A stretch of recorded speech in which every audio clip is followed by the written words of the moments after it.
All right, everybody, welcome back to another episode of Talevyrr. Thanks for being with us. We just had a few last-minute levels up and drinks and such to sort out. And, of course, we have to continue our tradition of never going live on time, because at this point, we might as well make our live time 8:30.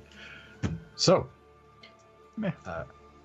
what happened last session? Well, when last we left our heroes, they were journeying into the mountains that have no name in order to meet with the Assembly of Metal, a gathering of wizards from all across Iriond who were meeting to talk about the fate of the land.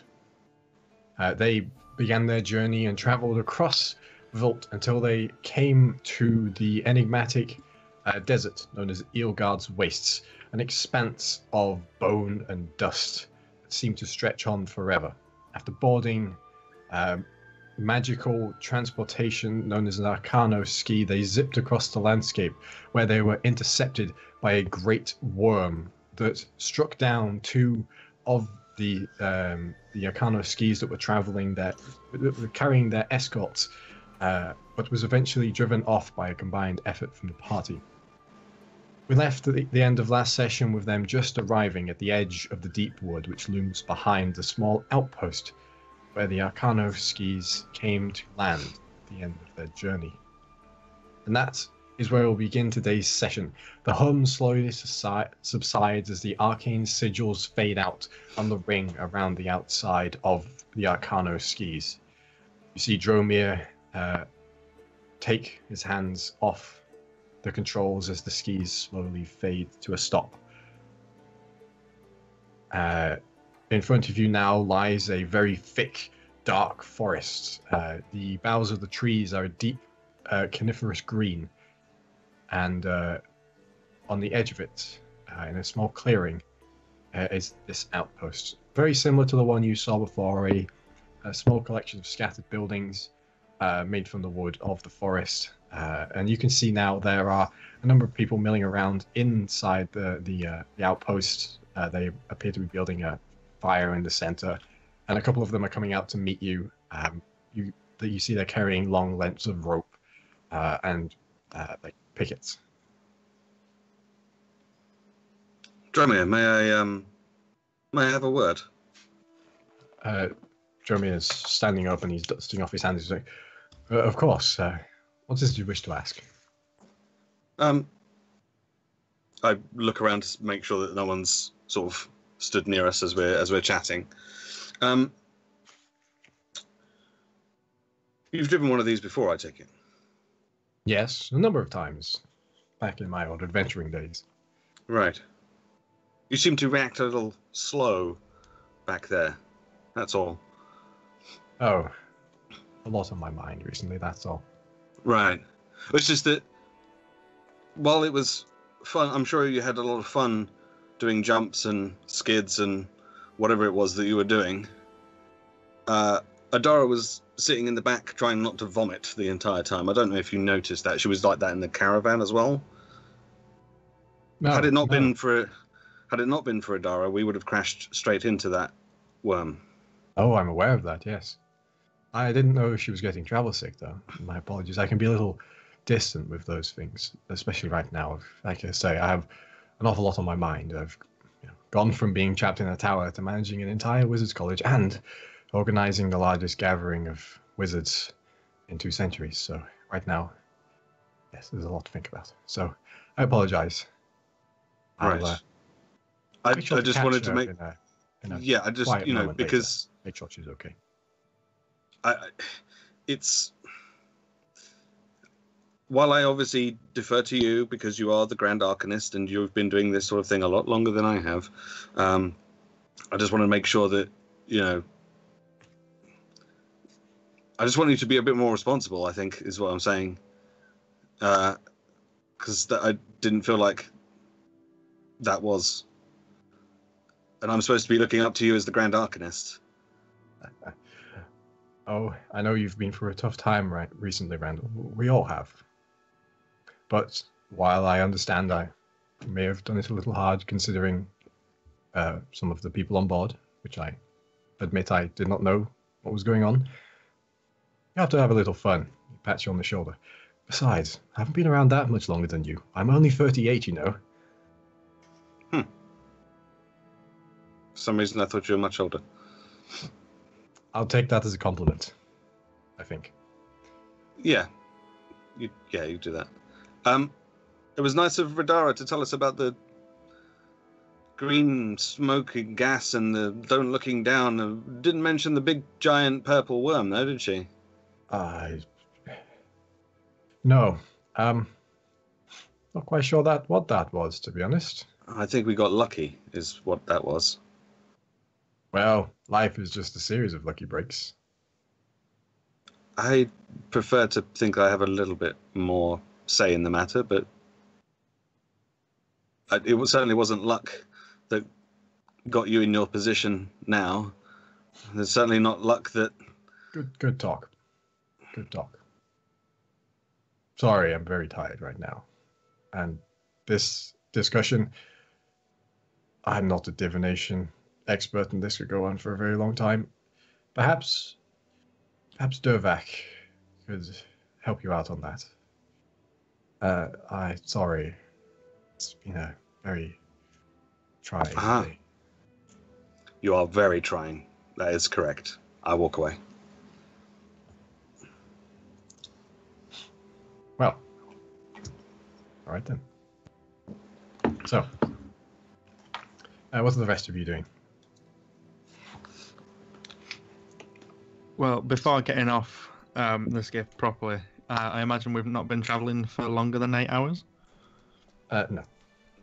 Okay, so as I step off, I make sure to flick my hair in the breeze, and the Guardian of Faith does the same thing as I dispel it as I'm stepping off.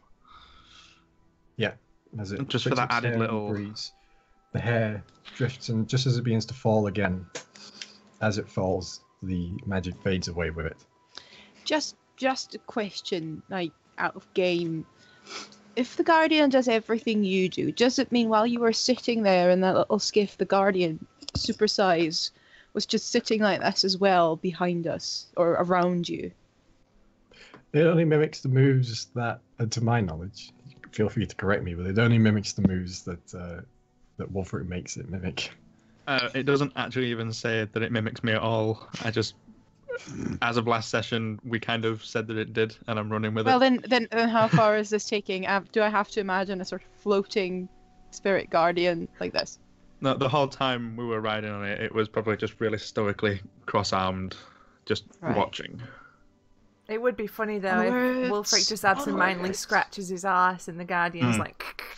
That's what I was thinking. The great Guardian of Hell would never stoop to such lows. No, it would do these subtle little wiggles and stretches. It would pull up its folds to try and alleviate the problem.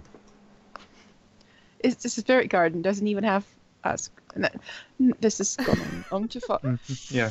It really doesn't need to do anything. It's made out of divine magic, so. I did not bring up the ascritty.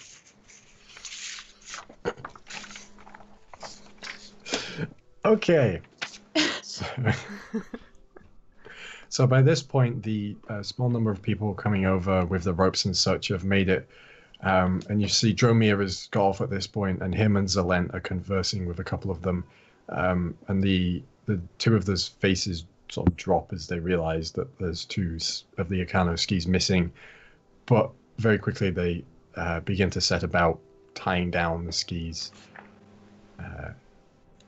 making sure they're all hammered in so that they can't float away because they are very light.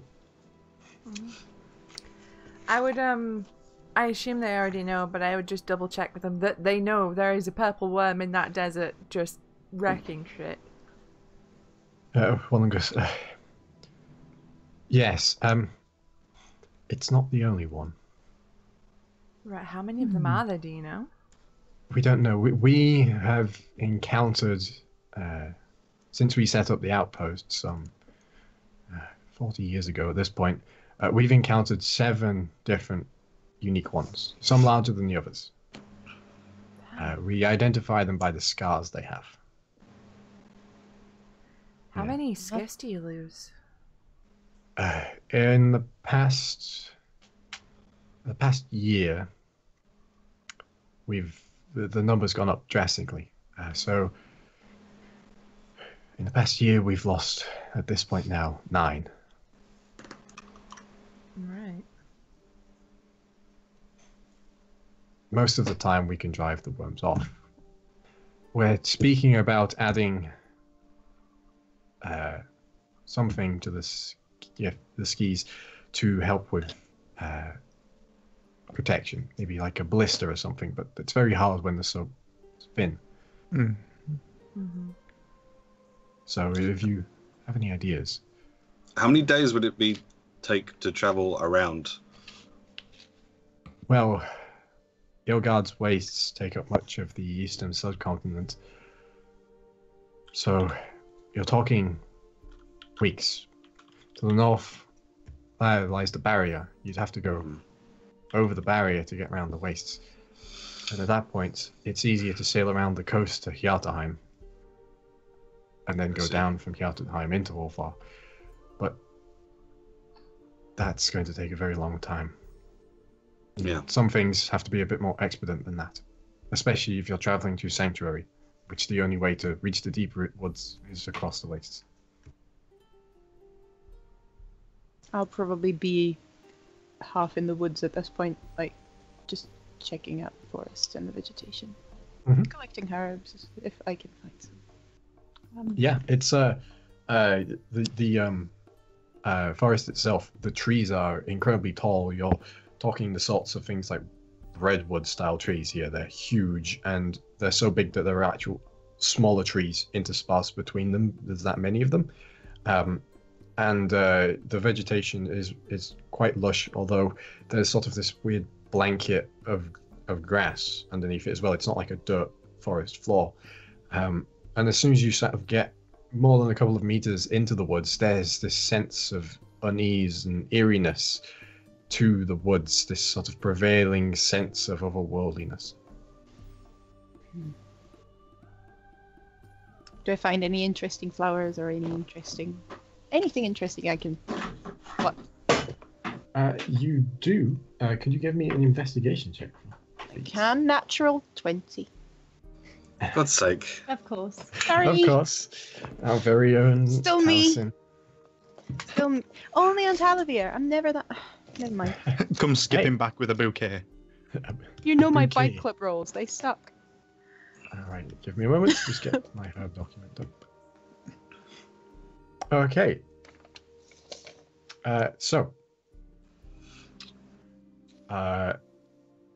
Now, let's see. There are a few herbs or flowers that you've seen before. When you look around, you see a small number of elven lament, the funnel-shaped flower which denotes nearby elven ruins.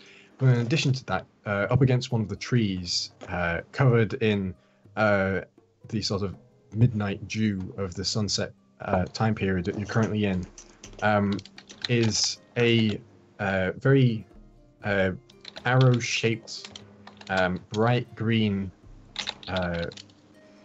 leafed plant. And as you get close and you look down, you can smell the distinctive smell of arrow mint.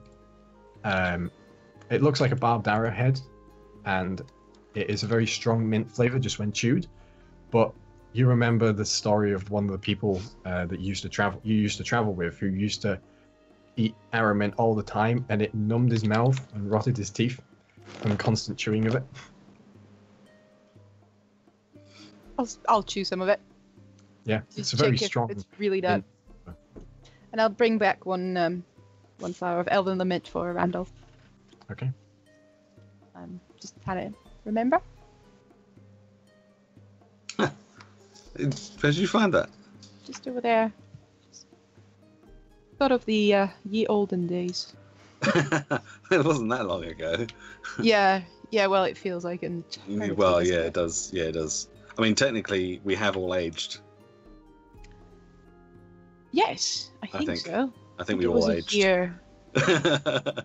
So, I guess it was a long time ago. You have you mean, the beard's coming along. Yeah. Well done. I'm trying. bit more on the right hand side than on the left, but yeah, it'll even out. It'll even out. It'll even out. Keep it if you want. I'm trying. There's more. I mean, the flower, but also there's more over there if you want to. Okay. Ask about the ruins. Okay. Did you see any ruins in there? Did I? Not when you were that close in. No. Mm-hmm. No, there were quite a lot of them, weren't they? Only a small scattering. Very sparse.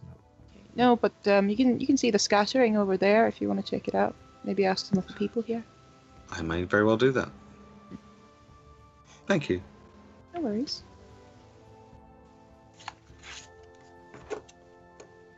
So, as you all unpack your stuff from the Arcano skis, you see the Alchemists do the same, and slowly via liberal use of some amount of telekinetic magic, the wagons are put back together and laid to the side of the small outpost.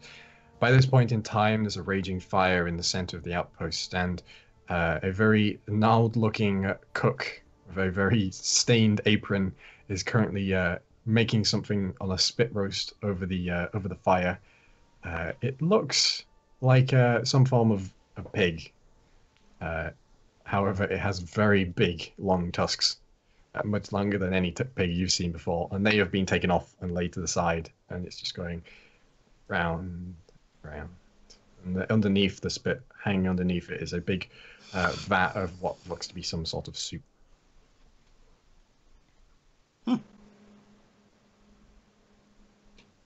Kind of just staring at it. What time of day is it? It's sunset. The sun's going down at this point. Okay. Been traveling since this moment. Can I have a quick look to where Niss was pointing for these flowers?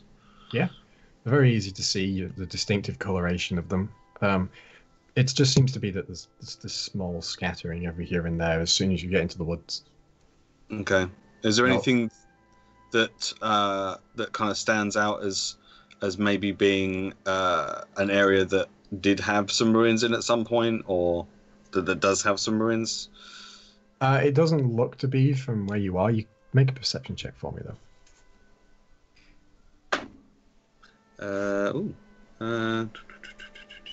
18. So you look around and you can see that this forest isn't.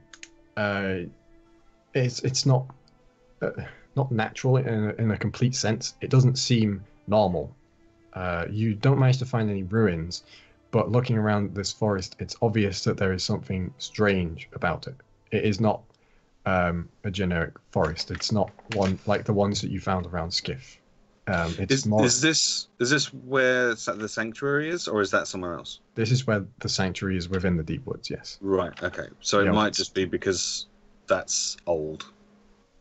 Yeah. Right. Do I think? In fact, no. I do think. If I maybe try and climb a tree a little bit to get a better view, or is there too much kind of canopy and stuff? It's a very long way until you hit a branch because these are like redwood style trees. So these are several. So climbing a tree is probably not going to happen then. Yeah, these are several tens of feet high. All right. You could give it a shot. It's going to be very hard though. Yeah, no, I think we'll just leave that. Yeah. So this is like a redwood. They're like 10-foot thick, 100-foot tall trees. Yeah. I don't think even if I had climbing tools, I don't think I'd be very good at climbing that. So we'd go in and find Randall dangling from a branch by the nape of his robe or something, just there like. No. If we all sing, "Let's get down to business," I'm sure he can do it at the end of the song. Mm-hmm. Just wraps his robe around it. Yeah. It'd have to be a very long robe to wrap it around the 10-foot tree. So. Oh, hang on. Oh. Is there a branch within 30 feet up? Oh God.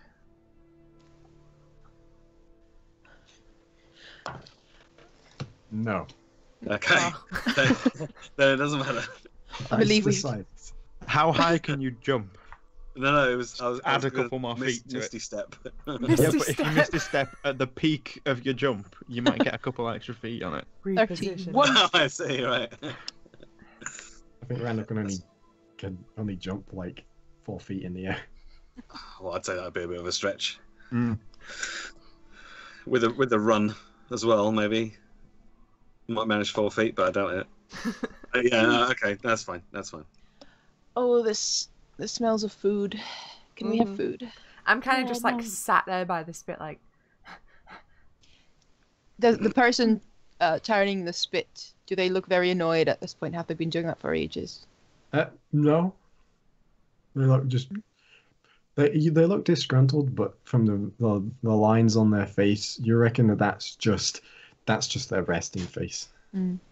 Just the curled lip and the just general distaste of existence, just on there. That's Is unusual. there, They've got like a garrison cap on. is there somebody nearby that I can ask if there's somewhere to rest? Because I don't feel great after all that traveling. I could probably use a lie down. One of the you go over to one of the people at the outpost and you go, oh yes, these buildings are each of them is a dormitory. I believe the one over there, and he points to one just in the middle distance. He goes, that one there, I believe, is the one set out for you. Yes. Perfect. Thank you. Can you tell my friends I've just gone Yes. for a little lie down. I don't feel... There's a bed, a wash basin inside. Thank you kindly. The well's just over there. Yes. I As appreciate it.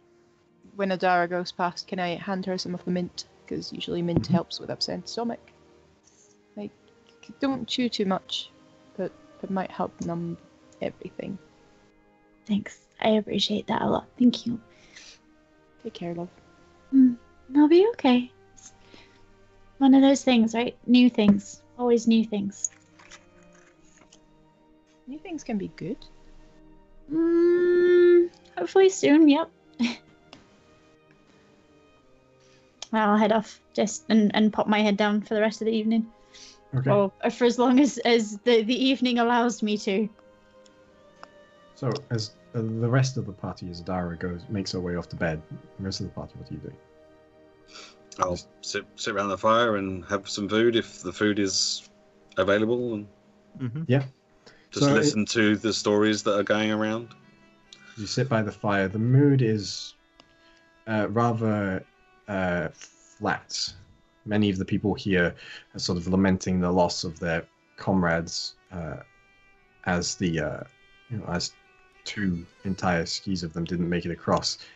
The Arcanists are keeping to themselves. You see them over by their own wagon. They're sort of sat on the stoops of the wagon. They have conjured themselves tables and tea, and they have a small heat stone there, which is boiling a kettle on it. Each of them is reading a book, engrossed in study and learning.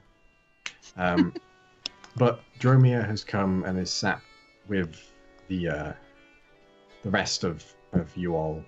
He's sat on one of the other logs close by. He's just staring into an almost untouched bowl of soup, and he looks rather sullen.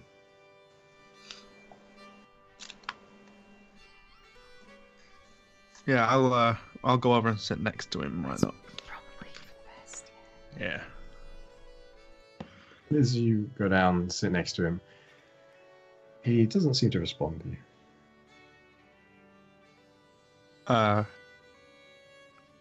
I'll just lean over and say, so how long will we expect to have to wait for you until you arrive at the meeting? He's I should arrive the same time as you do. About the same, maybe a few hours late. So what does this sanctuary business entail, if it's just a formality? It's just re-establishing communications with the small number of elven wizards there are there. It's re-establishing communications. They're all elven wizards. The sanctuary is an elven city, yes. Right. One of the few enclaves of high elves have left on Irion. You don't seem too excited to get there. Oh, no, that's fine. I have no problem with that. It's just a little overwhelmed with a lot of things right now. Yeah, it's a lot to take on. Heavy burden makes for weak shoulders, unless you share the load. Well, I went from being a young, naive adventurer to being trapped in a tower to being the head of, well, all of this. It's Trapped in an even bigger tower. Yes. But maybe after this I'll get a break and I can finally see my home. For the first time in almost 30 years. Where is that? Well, it's quite away from here. If you look to the sky, on a cold and clear day, you might see it. Myself and Alberim, we're not from the lower lands. We're from the upper lands. Myself, I'm from Raffle. Alberim's from Esteria. Neither of us have managed to be home since our childhood. Well, I won't pry any further if you don't want me to, but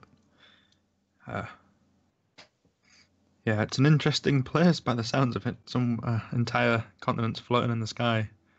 Something I've never really had to think about. I mean, from where I'm from, there's a lot of sailing happening, and I can't imagine there'd be much sailing in the sky. Oh, no, there's quite a bit, just not on water. Well, maybe enough sailing, but not enough fishing then.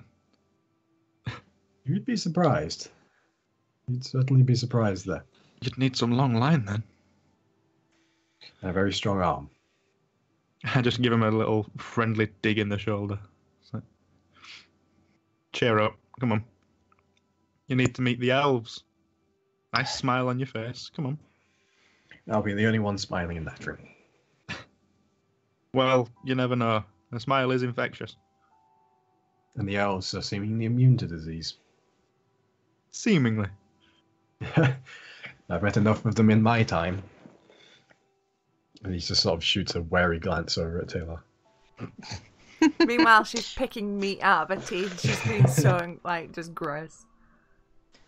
This is probably sitting next to her doing the well-done Tae'la thing about the Arcanist. Like, do you think they have crumpets in their sort of magic table?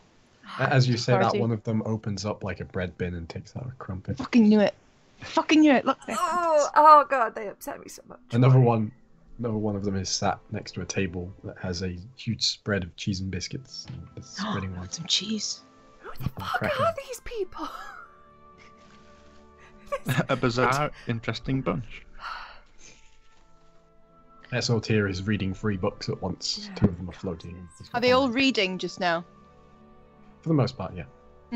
No, it's I'm going to try and mage hand some cheese to us. Okay. yes. Make a sleight of hand check. Ooh.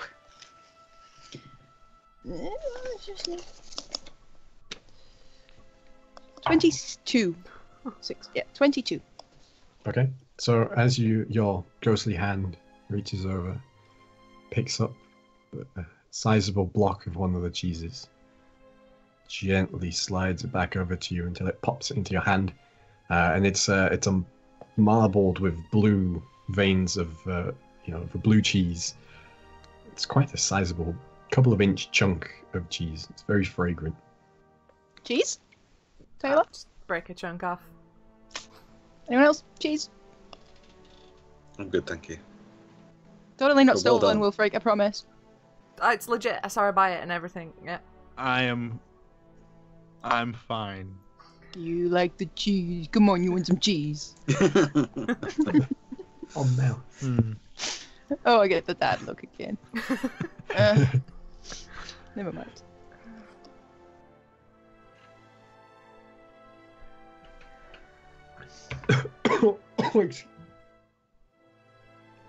Stu's dying. Oh no. Yeah. Supposed to swallow it, not inhale it. Alas, Rip I DM. barely knew him. Okay, You'll be let's have a missed. vote for new Good. DM. Press F. I vote. Okay, I have Sometimes No, I pressed can F battle to still say hear royale. his Battle voice. royale. Whoever wins gets to DM. Yeah. Yeah. I'm on it. To the Yeah, fresh Thunderdome. All right. Well, no Thunderdome required. Thank you. No. God. We all were very worried. Yeah, I get I'm so sure. concerned and yeah. I'm sure. So, I pressed F. Have respects. I gave you. Hey, I would gave you- you the best rest in peace that my Yeah. community will allow. The fire that's on toaster? No, the toaster that's on. Oh, forget it. Good job. Carry on. as the night draws on and you find yourselves sitting by the now embers of a campfire, eventually everyone just seems to slowly retreat to their beds. I camp outside whenever possible. I Okay. ain't sleeping inside anymore. All right, you do camp outside. While you manage to sleep, you are met with the haunting sounds from the wastes for the entire night. Just like, shut up! Yeah, it's just a lot of. "Ooh, shut up.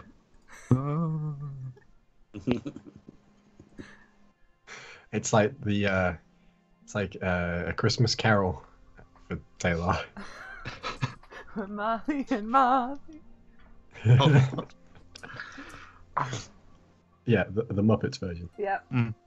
Always the Muppets version. So, as you all awake in the morning, some of you feeling a bit better after a good night's sleep on non-moving terrain. Sorry, we're about to ruin that again anyway. I won't worry too hard about it. We are definitely about to ruin that again, I feel. The morning is split by the sounds of hustle and bustle outside as some of the people get ready to take the skis back to the other side of the wastes. But there is a knock on your door. Hello? Dom. I'm gonna say, are we all staying in the same place then? Yeah. Cool. Hi, yes. I'll be heading off in a few moments. I just thought I'd check in to make sure we're all alright with the next leg of the journey before I go.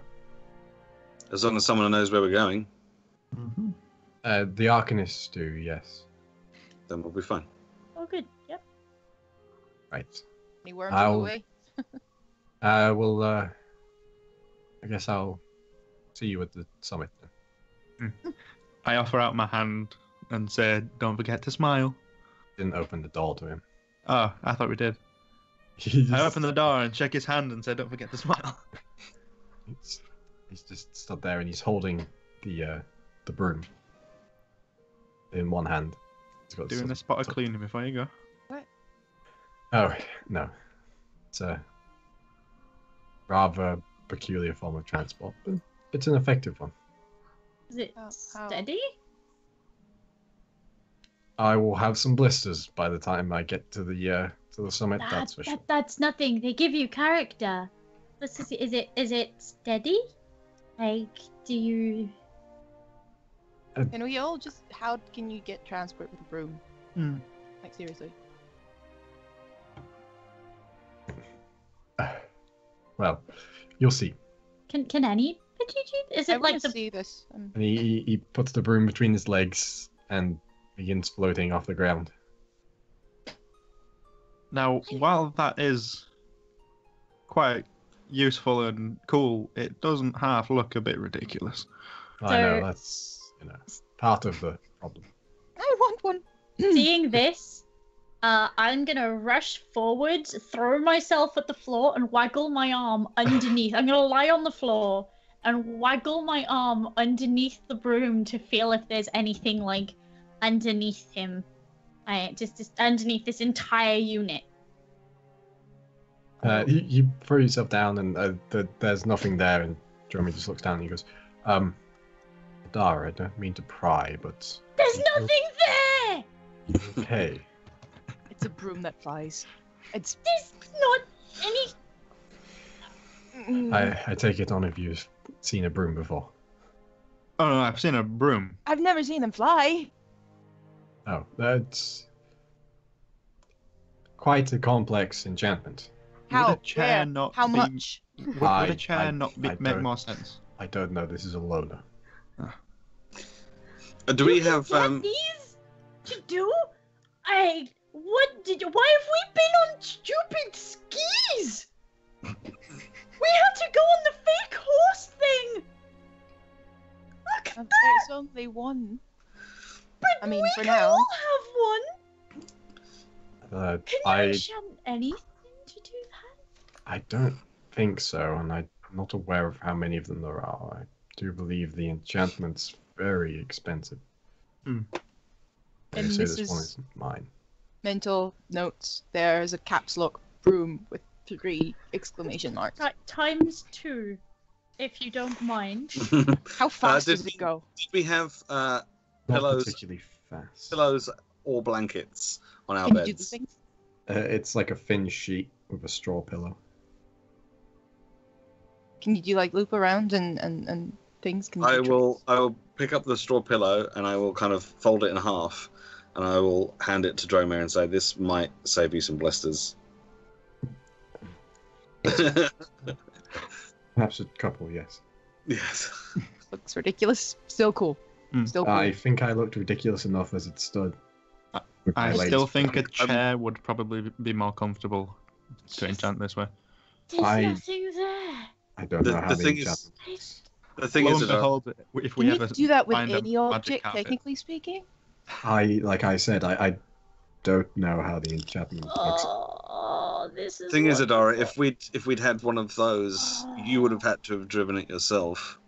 And I could have been like really stable, and everything would have been. We wouldn't have done stupid Well, loops of yeah, but you might have been and And I wouldn't have crashed, and the rest of you slowpokes would have. Look at it, it's so beautiful. There's nothing underneath it. Okay. Right. I think you need to eat. Mhm. I haven't eaten in a little while. Yeah, I think you're getting a little delirious or something. I think you need to eat or something. She is reacting perfectly logically. Well, Please don't forget that I'm rolling around on the floor, like patting underneath it, like hammering the floor with my gloves and my gauntlets, being I'm like, still "Look, standing. Perfectly logical reaction. there's Right. nothing there. I'm afraid I have to get going now, so I'm going to leave on my floating broom and leave you all to your floating carts. Oh yeah, we got to go back in those things. I'm collecting more mint before we leave. Please do. Travel might be a bit slower through the woods. There's trees in the way. Oh, do the horses not know how to? Yes, but a curve is slower than a straight line. Oh, yeah, I suppose. They On may- that nugget of wisdom. Right, yes. I will see you all at the summit. Take care. Have fun Yeah. with the elves. Be safe. Hit things that try to hit you. Preferably first. I'm sure there won't be anything that will try and hit me on the way. Just like we didn't think there'd be a worm hitting us on the way, and there it was. Yes. Just But we hit please. it right back, so we're fine. And you do the same. Out of character and stuff. Would Randall know whether he had any family there? Because I know we've kind of talked about that. Kind of. We decided that you didn't know anyone that currently lived in the sanctuary because your mum hadn't Right. been back in a very long time. Right. Okay. So we don't know if I have. They might have had relatives there at some point, but they might not be there anymore. But we don't know. Yes, you don't know. Okay. Your, so- your so- family's originally, your mum's side of the family is originally from Sanctuary. The Sanctuary. Okay. Well, in that case, I'll say to Dromir, should you speak to anyone with a similar last name, send them my regards. Of course.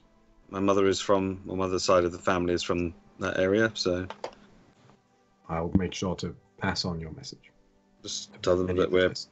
we're safe-ish. Of course. Right. Is there anything else anyone wishes to ask before I get going? Enjoy your trip. Don't get too lost. You Indeed. said they knew We're not driving, so. they said they knew When Ah! Dromir comes back outside and he looks like he's just about to set off, I'll let him like start elevating a bit before I'm like, Dromir! Just stops. Yes, Tae'la. And I'll extend my hand, kind of sheepishly and as if it pains her to do so. What's this for? I'm thanking you. This is already very difficult for me. He takes the hand and he shakes it very slowly and purposefully. Lets it linger a little too long. Right, you're making this weird now. See you later, Tae'la. Safe travels, Dromir. And he... Looking absolutely ridiculous with a pillow between his legs. But more comfortable than he would have been. Yes. I make my way back to the rest of the fucking nerds. I'm like, sup nerds, are we going on what? Did he look magical? Did he look really like stable? Was shit or was it good? I'm not I gonna would've- mince words. He looked a twat, but he's a wizard. So I would have that's- followed out co- to see the takeoff. It So It's just at kind least of- watch from the door. just sort of it just levitates off and goes. I don't care. I don't know that. It's awesome. It flies. That's what I'm saying. Yeah.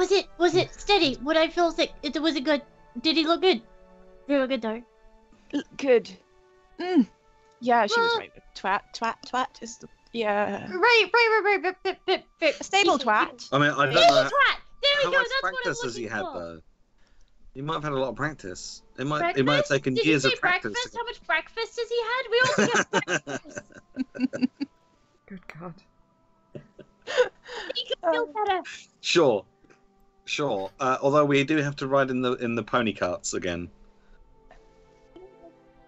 I'm off for collecting the arrow mint as You should eat just because you haven't eaten for a while. For a second, lot of I arrow thought- mint. Something. We say collecting the aramente. What? No, arrow spare. What's it called? Thingy. Arrowmint. Arrowment. Arrow mint. I said that. As opposed to spear mint or trident mint. Yes. You have arrow mint. Peppermint. Yes. It's like a smaller version of spearmint. I collect a shit ton of that. I don't know what that's metric, but it's yeah. Good. You collect a good handful be of it. There isn't too much of it there, but there's enough for a good handful. Which, when dried, is about half a pouch. While they were all going on about breakfast and stuff, I would have headed over to either check on the carts or the wizards to make sure that they're up and not reading and doing something productive. The wizards are up. The carts are also up and floating. The wizards, however, are reading. Damn it! One of them is currently eating what appears to be scrambled egg on toast. Okay. How is... Hold on. Notes. Dervac handling. How's he doing? The cool Dovak's guy. actually the one eating the Nice. scrambled egg on toast. Nice. I could have guessed, but nice. It's just- Yeah, I'll just it's make sure a lot that... of gumming going on. Yeah. I'll just make sure that they're all ready, happy, chipper-ish, as much as they can be, and ready to set off Yeah. when we are. They all seem to be ready. They just have to cast spells to create the horses. Cool. Before they do, can I ask Tish or Dervac if either of them have any books that they've finished with that maybe I could read during breaks and stuff? Doesn't matter if it's not anything of particular interest, just because Randall hasn't had a good book for a while. Tishka goes, well, I think I got some in Matafana finished last night that you could get your hands on. Yeah. About that. It's He the Dark pulls out- Tower trilogy. He pulls out a very large tome. Just hand it to you. And what is this? Oh, well, it's one of those bubblegum fiction books. Okay. Well, And you'll see it is the book. The front cover of the book reads "The Court of the Cannibal Elf King" by Sir Timothy Traster. interesting. I look forward to having a little read. It's not a problem. I'll make sure you get it back in perfect condition. Mm-hmm. No, Tae'la, don't burn the book. I don't know that look.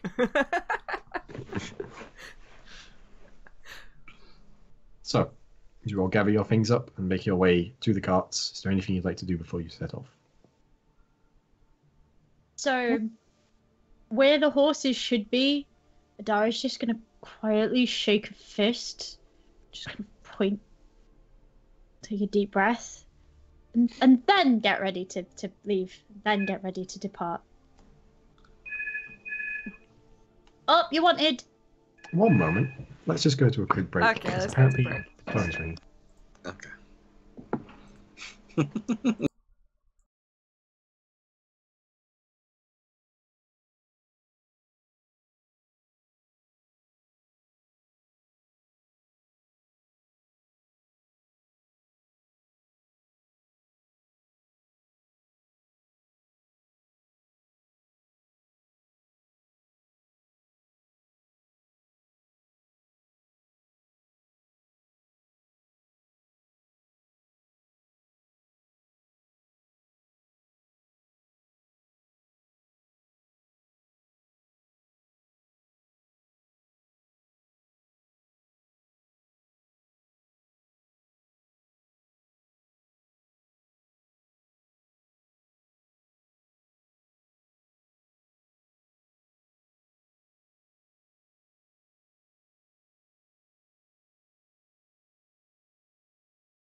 All right. Welcome back, everybody. Apologies for that short break. I had to take a phone call, as you all guessed. So, you were all just about to get onto the carriages, or at this point, you could actually walk by them in the forest, if you wished. Okay. Yeah, I'll walk Yeah. along. Yeah, if they're not moving too fast, I'll walk alongside Yep. the time That's fine. just to kind of stretch my Yeah. legs. The Same. ground in the forest is a little more uneven, and it's forested, so the carriages aren't going that. I mean, no Fast. shit to me. Fucking druid life. Right, but for us heavier sods, Mm-hmm. I get the choice between walking is hard or not vomiting is hard. So like I think I'm gonna go with walking is hard for today. Okay. So, as the horses are conjured once again, the arcanists climb into the carriage, and the and Tishkar pops out, his head out, and goes, "Just follow your path west. If you keep going west, there ain't no way that you won't make it to the mountain pass unless you go severely off course. So don't go off course." Of course. You got it. Have we got anything that points us in the direction of west? Randall. Yep. He's good Oh. at that. Oh yeah, Randall's good at directions. Like you can turn him around blindfolded in a forest, and he's just point. I do Yep. believe you just go in the opposite direction the sun currently is as well. That too. Well, Yeah, when there's yeah. tree cover, it's harder to tell. I know, but if you keep going in a straight line, don't matter That's if there's trees or not. But it's much. it does it's matter if much, there's a tree right in front of you. and it's also much funnier if we blindfold Randall and turn him around a few times. This is true. Well, I'll leave any shenanigans like that to you. I'm getting started on my next book. Oh. Mm. Have fun. Don't get a paper cut. What's your problem with reading, Tae'la? I mean, just the It's not the concept of reading. it seems to upset you. It's It's- the readers. It's the readers. It's we're traveling in lands where there's like difficult terrain, and they're all there like, I'm just starting my 7th book of the day. Fuck off. We're adventuring, you dicks. Pay some fucking attention. I do believe that that's a smart observation. It's not going to stop me, but I No, do believe that it's smart. no. He just goes back to reading his book. And I just like walk off. So, It takes me half an hour to read road signs. How do they read 7 in a day? I mean, the difference being your road signs are in Welsh. No, I read those quicker. I read those quicker than the English ones. Like, give me a break. But they're just physically longer. It just rolls off the tongue. Right, but Welsh, you do everything you do everything faster in Welsh. Have you ever seen a Welsh horse race? Jesus fucking Christ! Did we just confirm Infernal to be Welsh? I feel so. Yes. Please. Or Fine with that. or Very Greek, fine with from that. what I understand from my other D&D groups. But I will allow it to be Welsh. Yes. Infernal's Latin because it's legalese. Yeah, fair enough. Yeah. So abyssal, maybe. Uh, No, it's a two no, that's Russian. What? Fine. What? Gnomish. I don't know. Fuck off out of here! Fucking gnomes. Who are you? Anyway, before we start a I international can put my debate AC really here, high. If you want to start, you'll have to roll high to hit me, all right, and you probably Right. will because you get all more. right, kiddos, all right. Right. Gooder at punching things than you. Yeah, you are. Alright. better at that. All Good right, luck. kiddos. We're riding on non-existent horses. No, Riding, no, riding, we're riding. not. No, do you know that might actually help? Maybe if I sat on one of the fake horses, I would feel better. I'm not sure you can sit on Can the you fake sit on the horses. fake horses? You can, but the ride will be bumpier than the completely smooth ride of the carriage. Will it really? Yeah. But, Oh, yeah, it doesn't have wheels. Horses, So It doesn't but have wheels. horses It's move back and forth, and that's Yeah, but maybe that's why you were feeling sick, because you felt like you should be no, moving. no, no, so no, you're- no, no, no. the thing's Carriages go up moving. and down. Horses but this go, isn't. go back This to not. front. This No, carriage this doesn't. carriage doesn't. It has doesn't no have wheels. perfectly smooth. If you remember. It floats. So maybe that's why you were feeling sick, because you were Yeah, expecting. maybe because it doesn't feel right. Try the Probably. horse. I've named that one Sparkles. I like the sound sparkles. Somebody help me. Sparkle's the dullest coloured one as well. Tiny Just- elf tries to help woman in plate armor. Yeah, but you're With- freaking swole as fuck Yeah. with your shiny gauntlets. Yeah, but still a tiny elf. So, as you One help hand. Adara onto the horse, which is completely incompliant to you because you're not its master, It's but fine. It's on a wagon. I doesn't need to still listen. carries to me. forward. I just gotta sit there. This is me learning. You begin to make your way into the deep woods, and as soon as you hit the threshold with it, you are once again filled with that strange sense of otherworldly discomfort, that strange unease that drifts across the entire woods before you. Can I keep my eye out for more of the? Oh crap! I've already forgotten what they were called. Elven Right, we Lord. were. Yes, those. As Just you to see if there's any, like, in a specific area to make that maybe signifies a set of ruins or something. Of course. So, as you begin to travel through the woods, oh, that's the wrong dice. Also, I'm just generally keeping my eye out. Okay, make a perception case. check then for me. Oh, and because my wisdom's gone up, so has my passive. Oh. Oh, wow.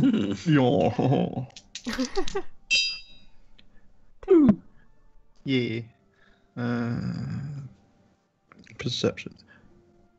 23. Okay, so as you slowly make your way through the woods, the pace is much reduced at this point. You're having to make your way around trees and such. You notice that off to the side of this sort of makeshift path that you're treading through the woods, there is a small glade, an opening in the trees, a clearing. Which one of us saw that? Me or Randall? Because he You was did, looking for. because Ah, right. I didn't roll perception. You were on roll perception. Yeah, I just thought because you were looking for ruins and stuff, I didn't know if you'd. Well, I'm keeping an eye out for flowers should they Ah. appear. Well, Yeah, and since I Randall has tell already you there's a seen the clearing. flowers, he doesn't need to make a perception check because he knows well, what the flowers are. I point out the clearing, especially to Randall, because there might be something over there that he would find intriguing. Yeah. Don't know why I went like that for that. But, hey, that happened. I'll do it forever now. How far away is the clearing? It's probably about 40 feet in front of you, off to the left, which would be south. Are any of the Arcanists outside of the wagons, or are they all inside? One of them's outside. Durvac is outside. Okay, I then point it out to Dervac and see if he is aware of this, if he's travelled this way before, if he knows what that might be. He looks up from something he's writing in. He looks at, the deep woods are very, very old. You don't know. Might be worth checking it out. Okay, Be interesting, an adventure. all right. We'll stay in the wagon. Of course you will. Have a little tea break. All right, I'll. He goes, and a teapot floats over and pours itself. Now watch Tae'la. I give a little nod to Niss, and slowly approach the clearing. I don't emerge into the clearing. I just sort of stand on the outside until I can get a better look as to how big it is and what's in the clearing, if there is anything. So I'm going with him as well. Me Just too, and I to be get on the Julian safe out of their side. proper dimension. So, as you make your way towards the clearing, it's in a small, slightly hilled area of the woods, and that's what's made the natural clearing because it's a sort of rocky hillock. But as you make your way out onto it, you see that there is what appears to be the remains of a battle site here. Rusted blades stick out of the ground at random points. Empty suits of armor, long discarded and rusting away, scattered across. Some of them clutched close to shields, others propped up against tree stumps and rocks. And in the center of it, very faded from years being here, is a banner that flutters in an unseen breeze. I want to have a look at the banner, see if I know it from stories. Sure, make a perception check for me. Yeah, I rolled a 2. That's still like a million for you? No, 9. Unfortunately, you can't seem to make out what's on the banner. It's almost completely faded away. There's the livery on it. How big is this clearing? It's probably a good 60 feet across, by about 45 feet wide. Right. It's a sort of kidney shape.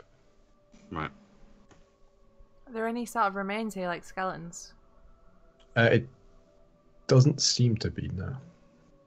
Are there any kind of patterns in stone here to show if there was anything here at any point? Walls. Make a perception check for me. Okay.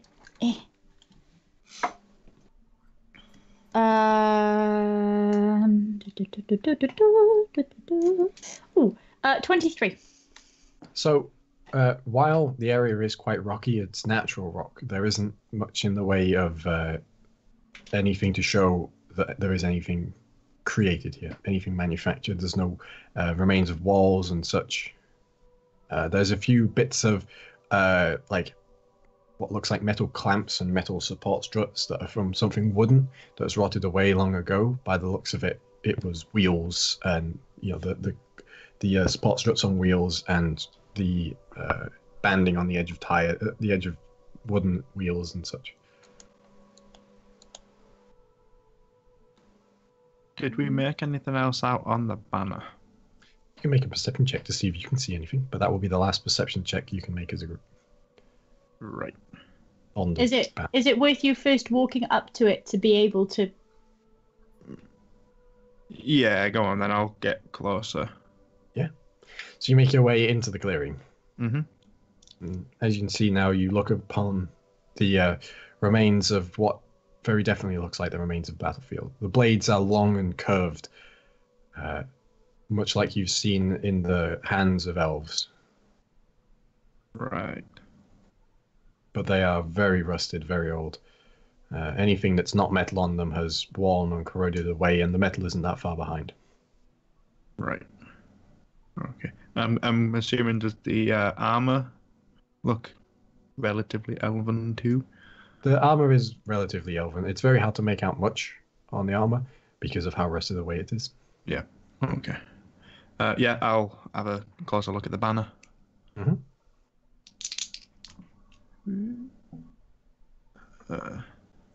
19. So as you walk closer to the banner, you can hear it fluttering in the wind, but there is no wind about. It is the only thing fluttering in this unseen breeze.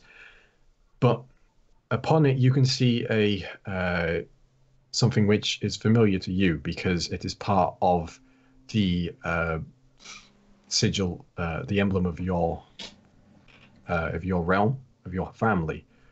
It is the broken crown. But in this instance, it is not broken. However, it is the same shaped crown from the top of your family's crest. Mine specifically? You know, the crown part of it is the same? The crown part of it is the same. Right, so the actual banner doesn't have my crest on it, it's just... No, the size of the crown on this banner would indicate it wasn't part of your family crest. Okay, cool. Because yours is just... Yours sits on top of the shield of your family crest is a broken crown. So essentially it's an unbroken version? Yes, it's the same crown. Okay. Make a history check for me. History. Am I good at that? No. 13. Okay, so during your training, your royal training as a youth, you were taught about the old king of Iriond. The stories of the crown of Iriond, of course, a much lauded folktale that you yourself have a copy with in your party's possession. But you were taught the more realistic specifics of what the crown meant. Your house being one of the loyal houses to the crown of Iriond. The broken crown at the top of your family's crest represents you being one of the loyal families to the crown of Iriond. And this looks like the symbol of the king of Iriond on this banner. So the feeling I'm getting is this is pre loss of the king of Iriond. Like, yes, this was from around when it was still united Iriond. Yeah, cool. So is it like how the banner is, since it's floating in the breeze? Is it sort of staked in the ground somehow? Yeah, or? it is a long, like a pike sticking out of the ground, and there is the remains of what looked like a person. You know, it's the armor remains of a person holding it aloft. Right. I sort of to one knee silent prayer to respect those who had died on the battlefield, but I do it more to the banner than I do to everybody else, and gesture for everyone to come over as well. I'll go in. Same. Well, this place is old. Yeah. So this armor looks elvish. Some of this armor looks elvish. Does all of the armor look elvish, or is it just some of it? All of the armor looks elvish. Huh.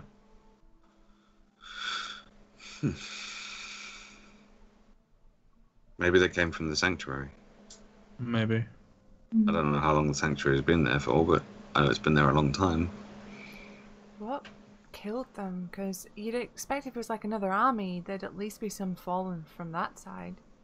Well, that's why I thought there might be some other armors, but it just seems to be, unless I don't know. It seems weird because unless they lost whatever fight it was, and the victors were the only ones to claim the dead. Yeah. I'll have Julian fly above to get the aerial view, but look through their eyes, see if there's any pattern, if they all sort of fell into one direction, or if As you look from above, Julian doesn't see, or you rather don't see any particular pattern. It just looks completely chaotic. There's no need for a perception check for that. It's very. There's and you said there's no skeletons. No, there's no remains. Just effects. So even if they'd been fighting, because if they'd been fighting something that wasn't armored, like some kind of creature, then if there's no remains of them, then there's probably no remains of the creature either. So it'd be hard to tell if the armor was like battle damaged, right? Because it's so knackered and old. Yeah. I can see that this banner's fluttering, right? So if I lick my finger and put it up, if I sort of do that, can I feel a breeze? No. Hey guys, why is the banner fluttering, but there's no breeze? Come to think of it, everything cloth leather has rotted from those swords. Why is that cloth banner still intact? I feel like we're not paying attention to the really spooky thing around here. Because, I mean, dead people are kind of spooky, but you can stab them again. You can't stab whatever's making that do that. Give me 10 minutes. I was going to suggest the same, but you beat me to it. Give me 10 minutes. I'll cast detect magic as a ritual. In specifically on the banner, but I think it does a further. That's a radius, doesn't it? It's centered on self 30 feet, so. Yeah. Okay. Yeah, within 30 feet of me. But specifically the banner, but yeah, 30 feet around. And it lasts for 10 minutes, so even if you wanted to walk around, you'd be able to pick stuff up. Okay, there is certainly a presence of magic around you, but there is no auras on any specific object. Okay, can I tell what kind of magic it is? Or what school of No. magic? Because you can only detect the school of magic on an object. It's just a faint, overarching presence of magic. Right. Randall, what if you walked away from this site? Would you still feel that presence? I would have... I'm going to guess not, but I will try. Okay. As you walk away, the same presence of magic seems to linger. So it could potentially be the forest. Yeah. I've got a cool idea.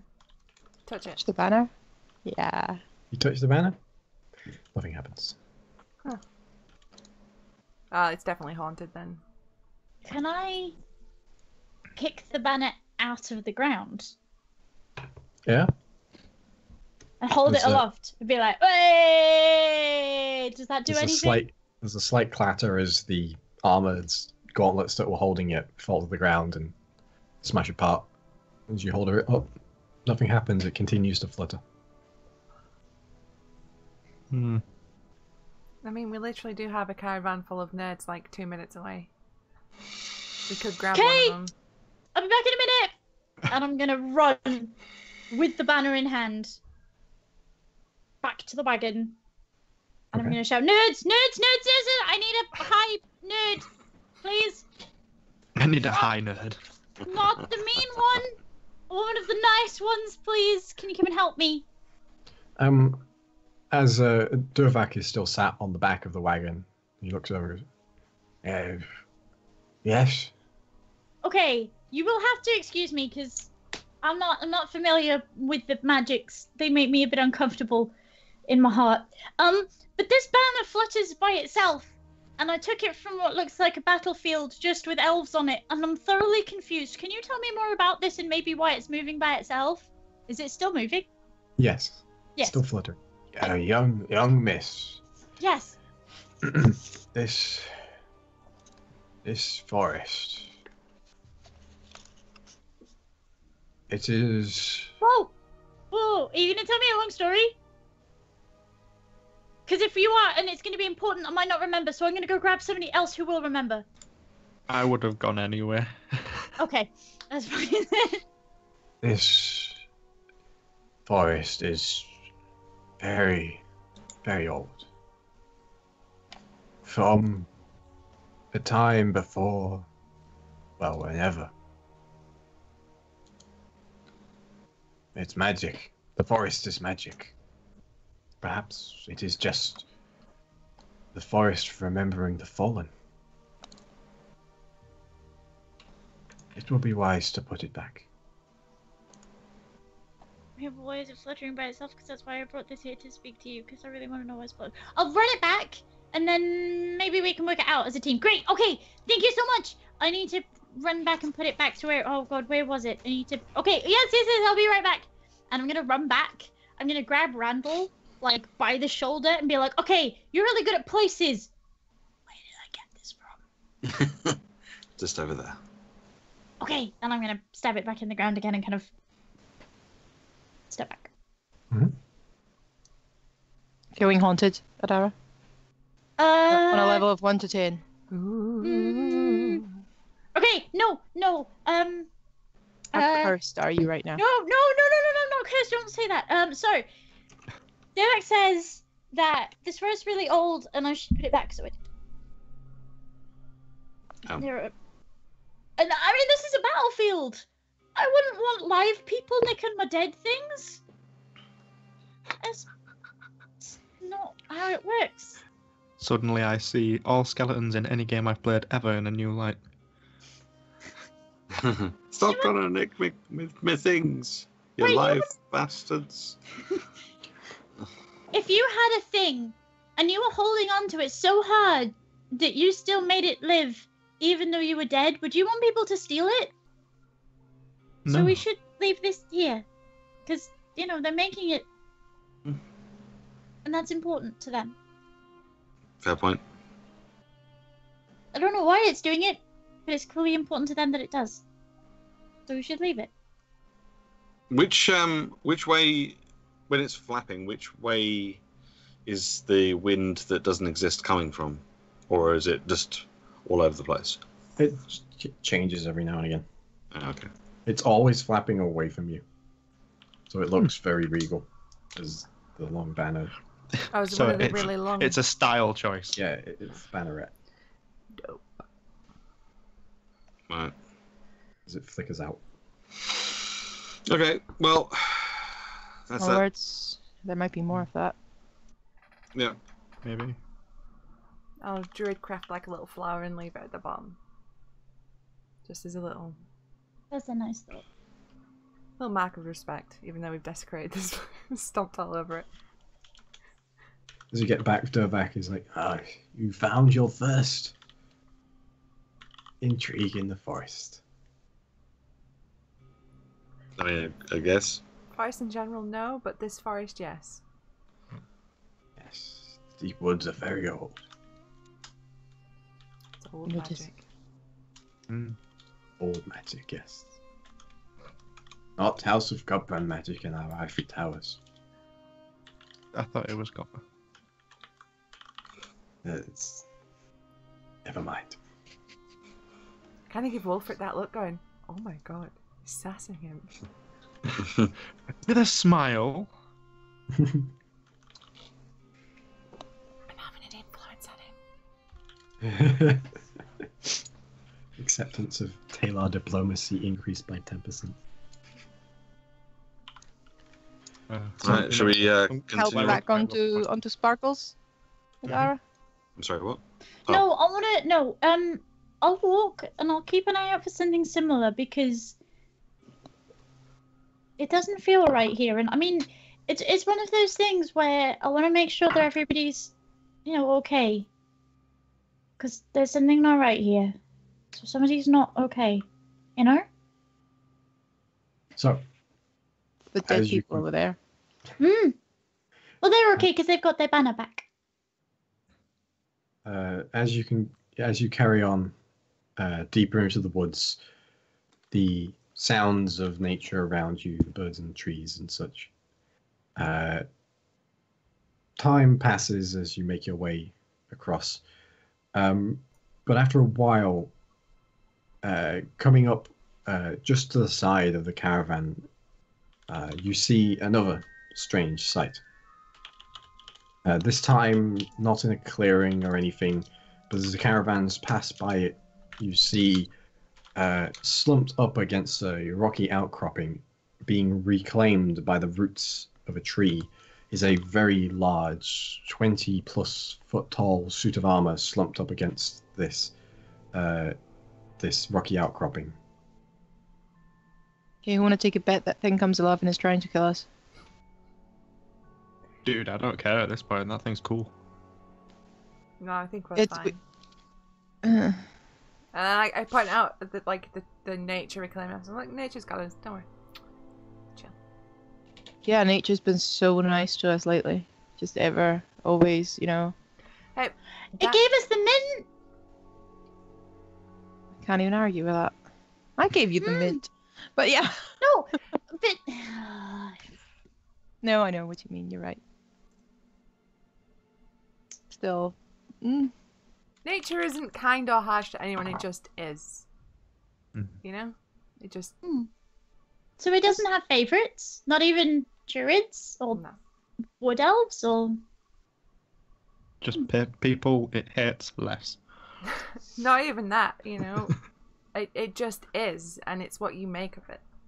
Some people, like my people, we tend to try to preserve the balance of nature. So things must die, but other things must be born. You know, we must make sure that the cycle doesn't get interrupted and all that flowery druidy shit. Some people are more about the forces of nature, about blowing shit up and fucking drowning shit with lots of water. Other people are about growing stuff. It's, you know, for everything there's a balance. It just is. Huh. It's a constant. Nature lessons with Tae'la.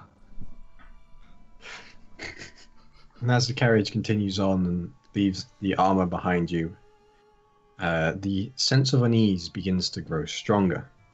Yeah. The forest around you seems to darken and close in,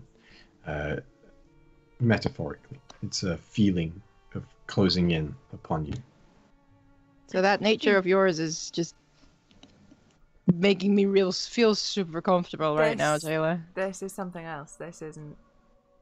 This is.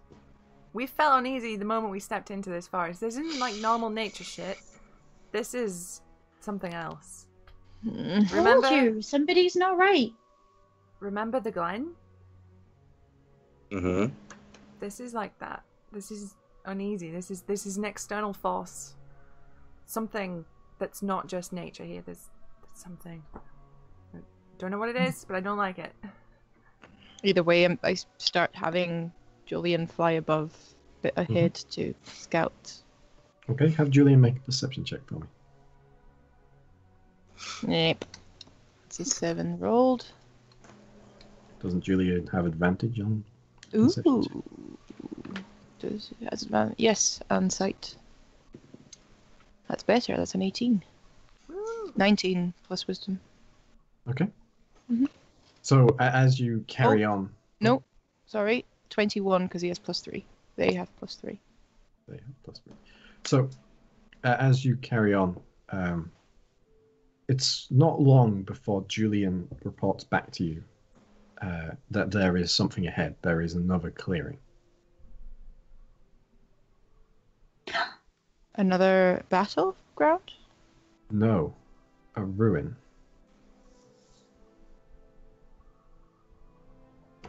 Ow. I'm Message Randall. Ruins. How Hello. far? Ruins. Just How over far? there. What direction? Almost You directly wait for us. in You front do of not run off, but ruins. Just prepare to be cool. I will not run off, and I run off. Fucking hell.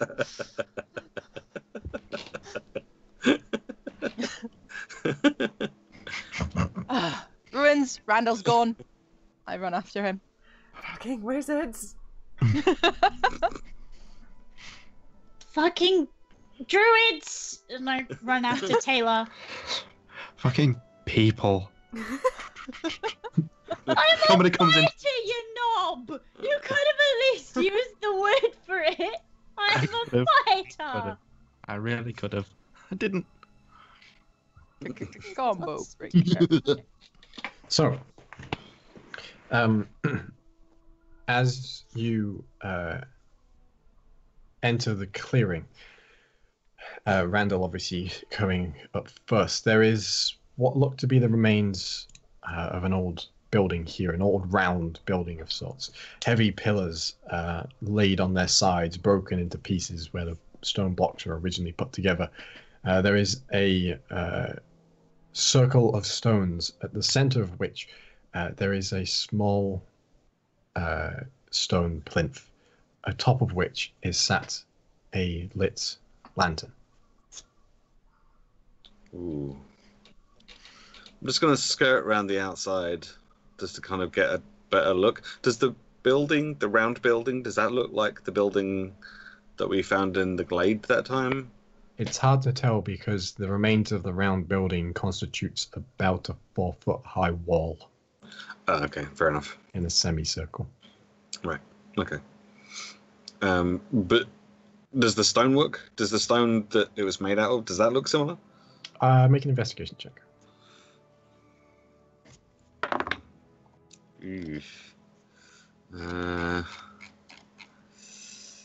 Fortunately, 17. Okay.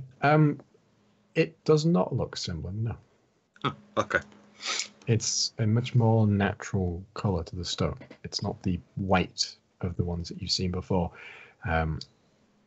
It is a lot more dilapidated as well. Right. Have you touched anything yet? No, I'm just looking from a distance. Good thing. Why is that thing lit? I don't know. That's why I'm just looking from a distance. Oh, Yeah. somebody must have. No, okay. I'm not gonna say the stupid thing. Yeah. Yeah, because the banner on its own Yeah. and the horses Yeah. that don't Mhm. exist. Yeah. Hmm. Yeah. So I'm not. And the bird room with nothing underneath it. Yeah. As Jara's having a breakdown, I'm tipping her on the shoulder away from me with mage hand. And the mage hand says, magic. It's also invisible. No, I can make it invisible. You don't have to, I don't think. Oh, is it? Oh, I've never used it, so. Okay. In any case, I do that. Back at Is the there, empty space / mage hand. Magic my- gives you a fist bump. Are there any markings or anything on the floor? Any pathways, like obvious pathways, or like slabs that have been put on the floor to kind of make some kind of makeshift pathway? Or Nope. okay. Well, I'm getting closer, and I start getting a bit closer to the broken building. Mm-hmm. So the broken building, as I said before, it is just a semicircle of a wall. There is no floor. There is nothing to it. It is just a semicircle of a wall. Okay. Or you can see that there's the gaps between the stones, but there's no shape of where windows used to be or anything like that. Can I see the floor of it, or is that covered up? No, you can't see a floor, but there's grass growing. Oh, okay.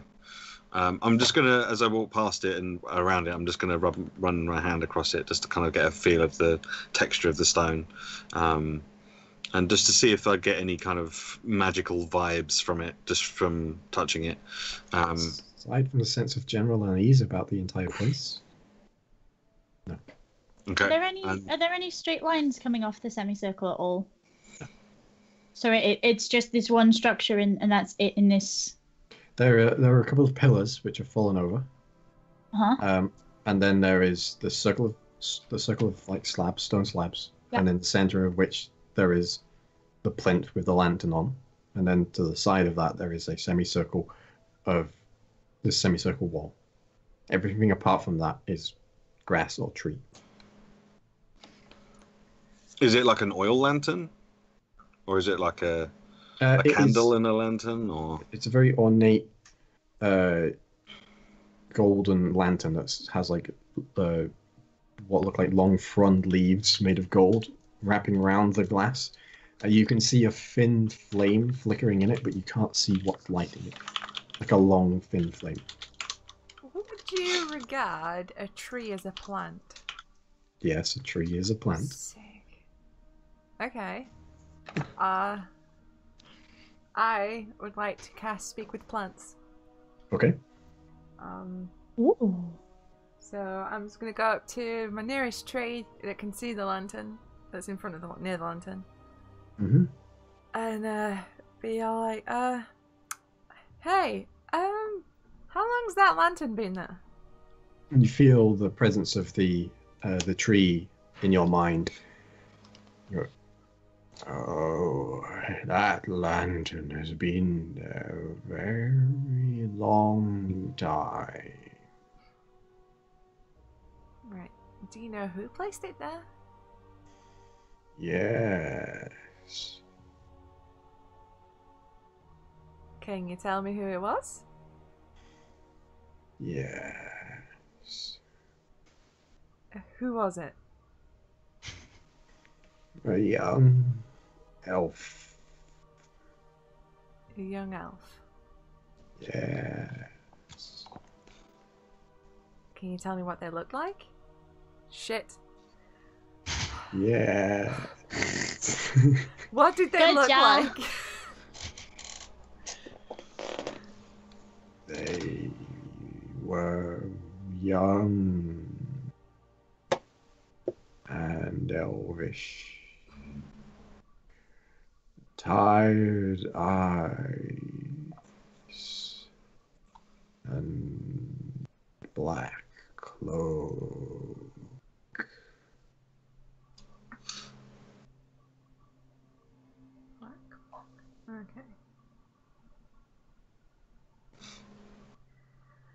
Did you know this elf? No. I am a tree. Well, I can talk to you. I don't know if they had that ability. One last question for you before I let you go back to tree business, whatever it is you guys do. Has anyone been here lately? No. Okay. Good talk. Thanks. You're very welcome. I kind of just pat the trunk and then walk away, being all like, what the fuck? Okay, guys. Very long ass time ago, a young elf placed the lantern here. Apparently they had very tired eyes and a black cloak. No one's been here lately, and that's been there ever since. Okay. Has it always been lit? I assume so. Does that sound familiar? Is there any type of ritual or custom? Make a history check. Or maybe like an old story of some description, if not. Natural if nothing 20. else. God fucking damn. I'm going to stop apologizing. I'm going to take it. Let's see. So, you would know the tales of forest lanterns, of lanterns placed by ancient elves to guide travelers through the forest. Legends tell of something happening that's when the lantern is snuffed, but the end of the tale is always different, depending on who is telling it. To some more unscrupulous storytellers, the tale ends in sadness. To some cheerier, it ends in shelter and safety for weary travelers. A young elf, you said, Tae'la? Yep. Hmm. Or at My least mum that's used- what the tree told me. My mum used to tell me about these, she called them guiding lights. Hmm. Elves would place them in the thickest part of the forest to help weary travelers to find respite and hope. We used to If you Hope. if you blow it out, if you snuff it out, it might help us. I can do that. You said might. see. It sounds kind of similar to something that the practice my people do, as they place stones as pathways, as markers. But if you move them, very, very bad things happen. So I don't know. I mean, would you a good thing, right? Yeah, I mean, she sometimes made it sound like, you know, you sort of blow it out and then suddenly something comes and kills the person. But that she was joking about that. She was sort of when I wasn't paying attention, when it was Mm-hmm. Yep. Oh, sure she was- like the monster into the bed, and if you're not listening to what the next instruction is to appease the monster under the bed, it just comes to eat you anyway, right? Yeah, I mean, I would always bother her about bedtime stories, and then just sort of, she was feeling a bit. But What did your parents do to you as children? Christ, my mother, I mean, the worst my mother ever did was threaten to sacrifice me to Melora, but Christ, monsters under the bed? That was so cool. Yeah, I I was- used to I was- feed mine cheese.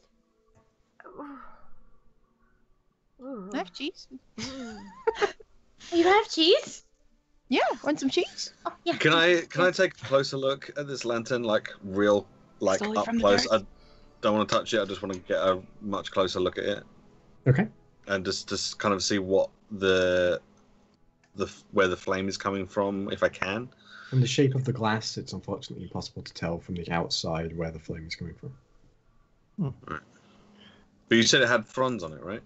Yeah, like gold fronds made out of thin gold sheets wrapped around it.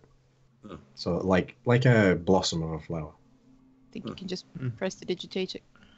I mean, While everyone's Well, doing this, I'm The gonna thing cast. is, Tom. I'm going to cast Detect Evil and Good, just to set my own mind at ease. Okay. So, as an action, for the duration, I know if there is aberration, celestial, elemental, fae, fiend, or undead within 30 feet. Similarly, I know if a place or object within 30 feet has been magically consecrated or desecrated. Okay, there are none of those creatures within 30 feet, and there is no consecration or desecration. Fair enough. In the spell incantation. It's just that it kind of reminded me of that thing that was asked about ages ago about Pelor's Frond. This is probably not it, but it's Pelor is the god of the sun or something like that. I don't really remember, but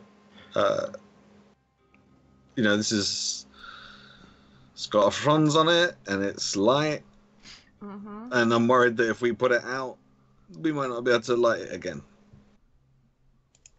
And if we put it out, something bad happens and we can't light it again, then we may have messed it up for every traveller that comes this way.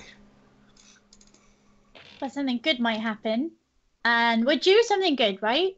We've had a lot of heartache and we've gone through a lot of hardships and we had a good thing and then we had to come out into the arse end of nowhere for no apparent reason, really, to do with us. So we're due a good thing, right? Wait a minute. It hasn't been 10 minutes yet, so I still could talk to a tree. If we have any questions, we need to run by this tree that's been here this whole time. That might give us some extra insight.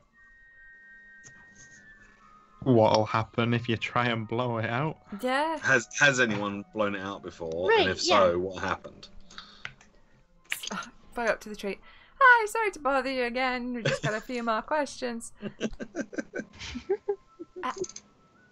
Has anyone ever extinguished that light? Yes. What happened? They went on their way.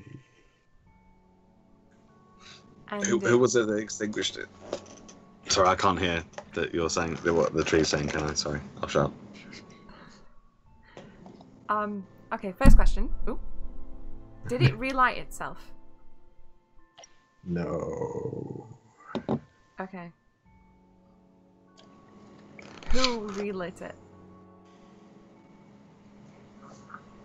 The travelers. The travelers? Yes. Are we talking other adventuring people or a very specific group of people that refer to themselves as travelers?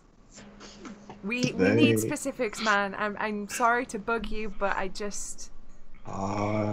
do not know. Were they wearing black cloaks? Was that a thing? No. Right, okay.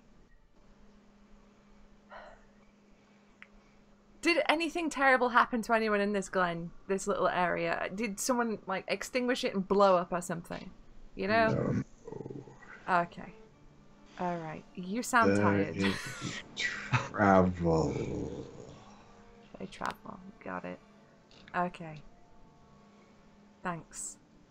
Have a good nap. You sound like you need it. Oh, Jesus. We could always go and ask Tish. He's really old and he's an elf. Oh, the tree's here. Can I blow it out now? I want to blow it out. Yeah. Yeah. Basically, I'll help you. Okay, so as you blow it out through the glass, it goes out, despite the fact that it's not open to the air. And as you do, a mist begins to form around your feet. Light again. Cool. Light again. And in the distance, you can hear a low. I did again. What I did you? prestidigitated the light. As you try to light it, it will not light. It won't work. And you hear a of metal on metal as roughshod boots echo around you in your ears. Oops. And as the mist- Oh, what did you do? I've lit the candle. The mist grows fuller and fuller. Figures begin to emerge from it, clad in blackened armor and vicious spikes and twisted shapes. Niss did it. The face is obscured Niss by did it. heavy helmets. Each of them Yep. carrying long, gnarled bows in their hands, barbed arrows, and jagged swords at their hips. One of them holds chains in their hand, draped in mouldering cloak of grey. At the end of the chains, large, panther-like beasts with wrapping tentacles whip around them, angry for no reason. That is cool and also terrifying.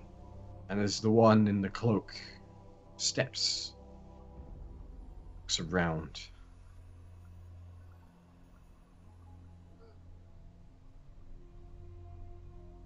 The hunt has been called. I turn around to the tree and go, "You're a fucking liar."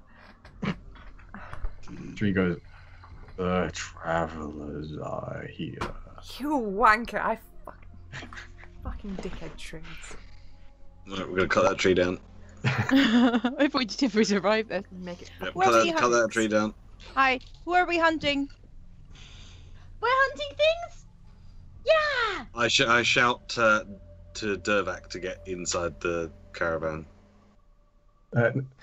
All four of them are just watching from the caravan a good distance away, though. Just watching, look up tea. And Tishka's like, well, it's time for you to do your job, I think. Fucking wizards! I kind of want us to die horribly, just so that they have to die horribly too. Is this the bit where we advise people? No, this is the bit where we kill This things. This is the bit where we advise people, right? I thought we were waiting until we got some Enough happening, but talk! Take them for the queen! I meant to They're advise wanted at the you. court. I advised And you. he lets go of the That is chains. my Oh advice. no! Ah! Oh no! Oh, this is way Yeah, worse than I ever fucking They're my thought. favorite. Let's roll for initiative. How many are there? I know I should have done Augury and found out if that was a good or bad idea, but damn it, I Ooh. didn't do it. Wait, do you have that? Yeah, I could I do had it as a no idea. ritual. I'd do it as a ritual as well. Also, would have subtly pushed you, but then again, I got bored. So I mean, I was about to do it as well, that's the thing. Well, That's boring. Action is better. Stab all the things. you keep.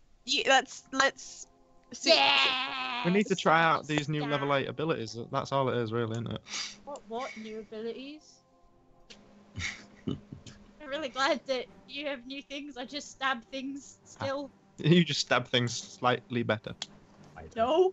Oh. Just stab things. Oh yeah, but you're a fighter, you get like ability score improvement like every other level anyway. Yeah. And my health How is. many were there? Okay, initiative rolls. Pardon? How many were there? Altogether, there's 6. I can take them. 3 with bows, the one in the mouldering cloak, and the 2 large panther-like creatures.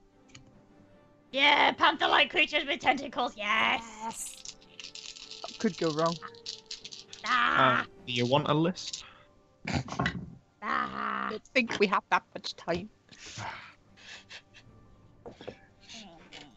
Oh, and join. It's so cool though.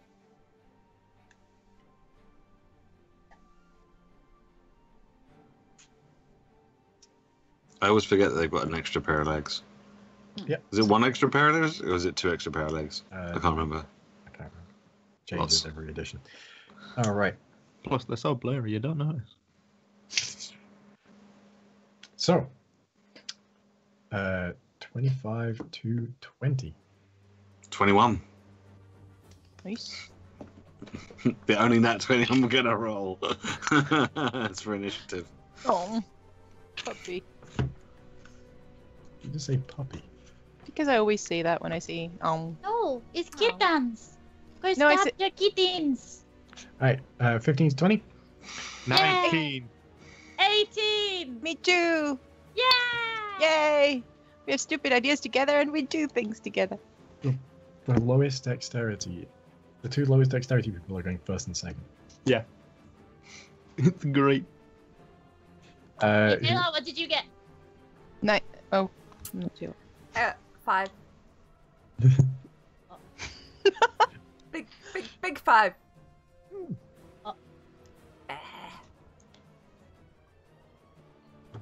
Uh, 10 to 15? Julian has 10. Yeah, that's 10. Okay. Wonderful.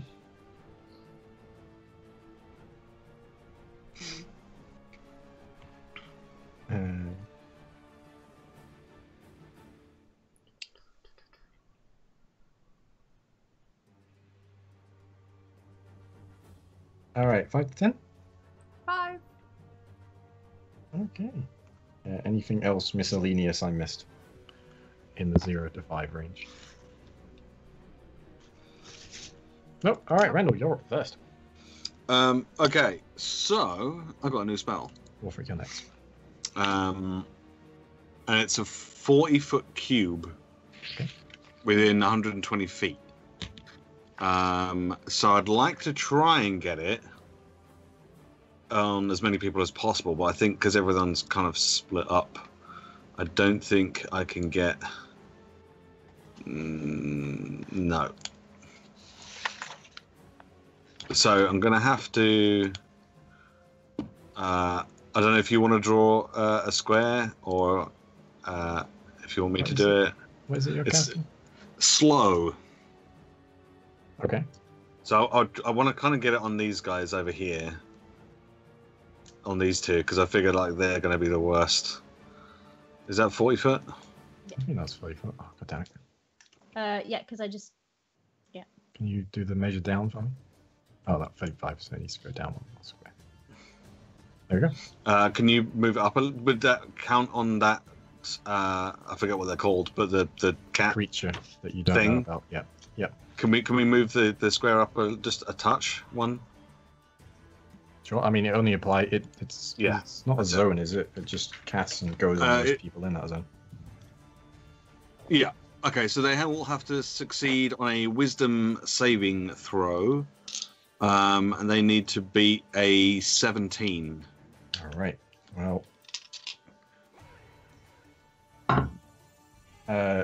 the large beast does, and then the other two have advantage on them. So the one in the cloak does, and the one with the bow does not.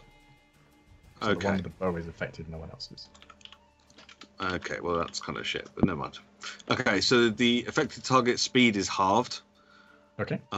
It takes a -2 penalty to its AC and dexterity saving throws. Gotcha. And it can't use reactions. Right, okay, so it's you see now as you cast the spell, two of the creatures continue to move at normal speed, but the creature with the bow is reaching towards its quiver at an incredibly slow pace.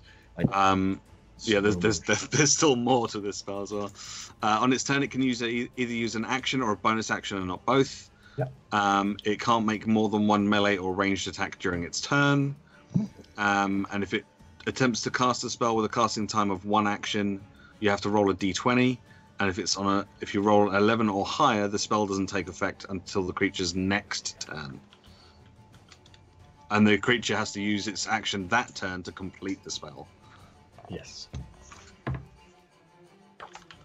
And you make another wisdom saving throw at the end of its turn. Okay.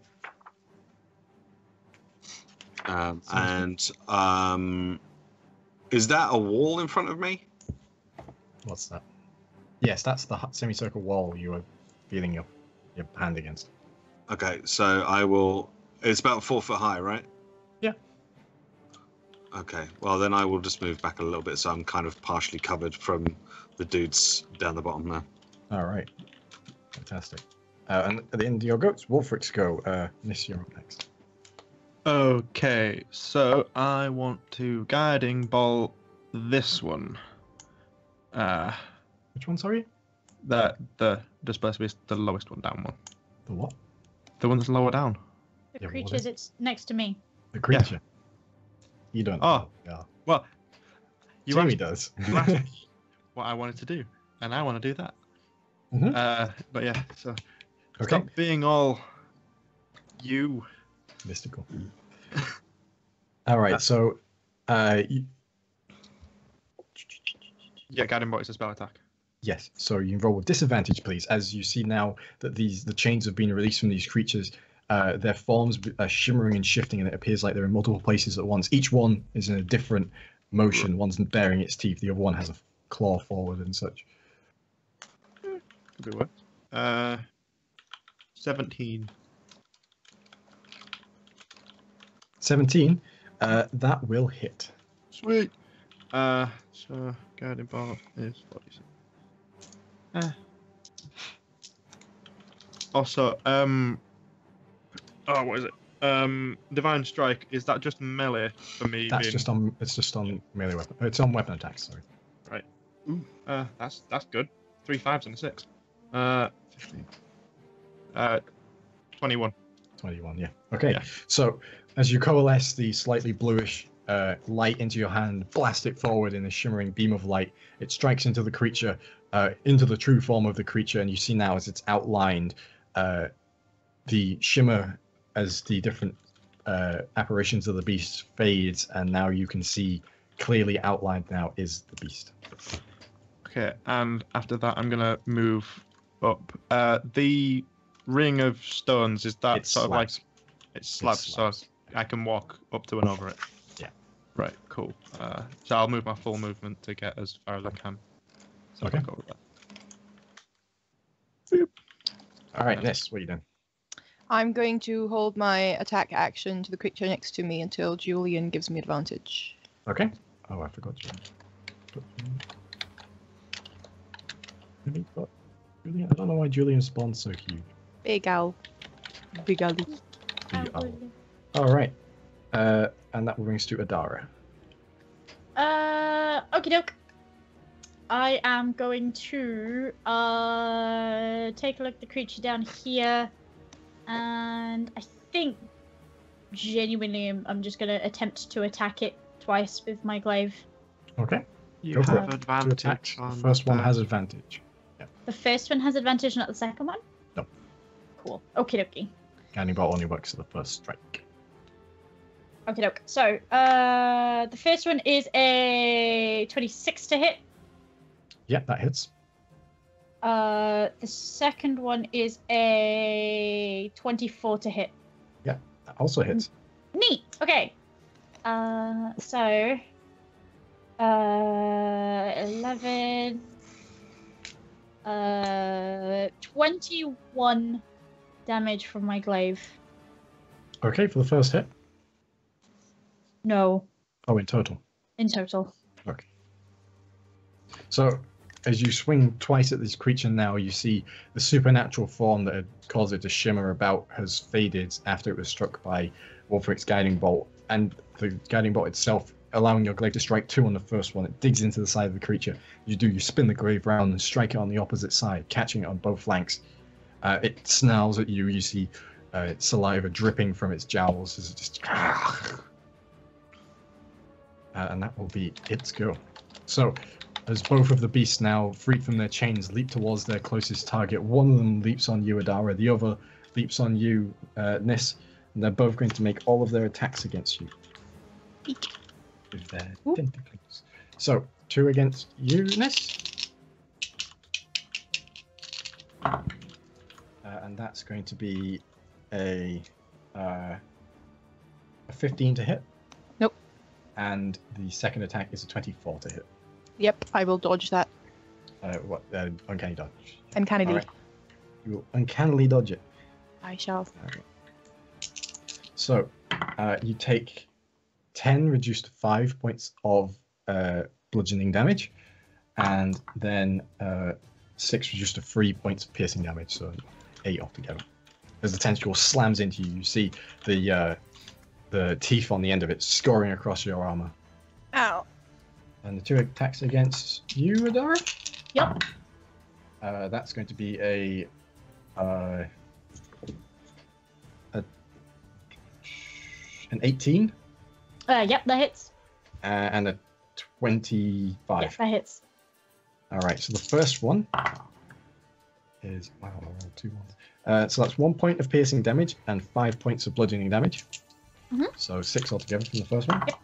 And the second one is 9 points of piercing damage and 2 points of bludgeoning damage. So 11 on the second one. As the 2 tentacles slam into the sides of your armor, denting one plate of it slightly, as you feel the teeth on the inside of these tentacles score across the armor, and you hear this horrible sound like nails on a chalkboard. It's like across it. And you see now, as the creature that you had struck before with your glaive begins displacing itself about again, the shimmering creature just moves, and it seems to be in multiple places at once.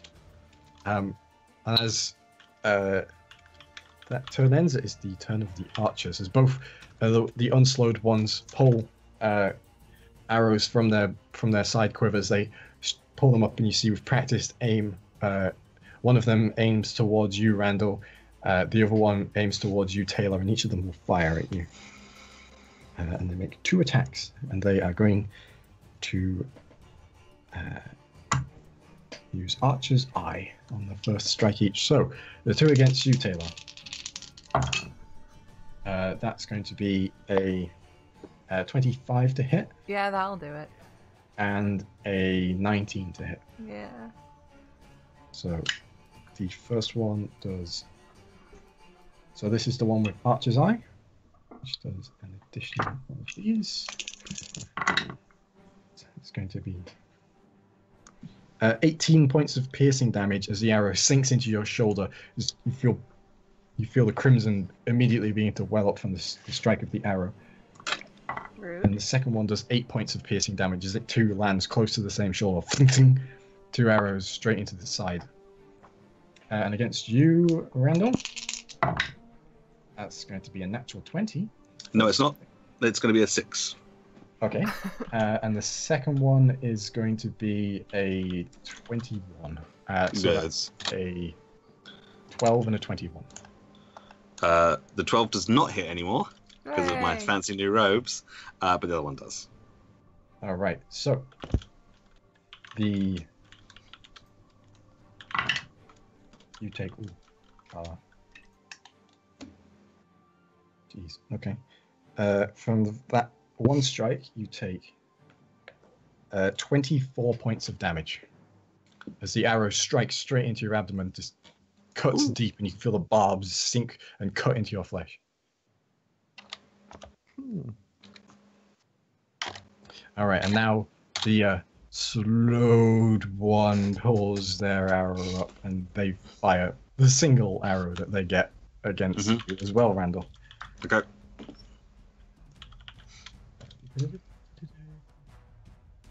Okay, it doesn't take any penalties to attack apart from only being able to attack once. Yeah.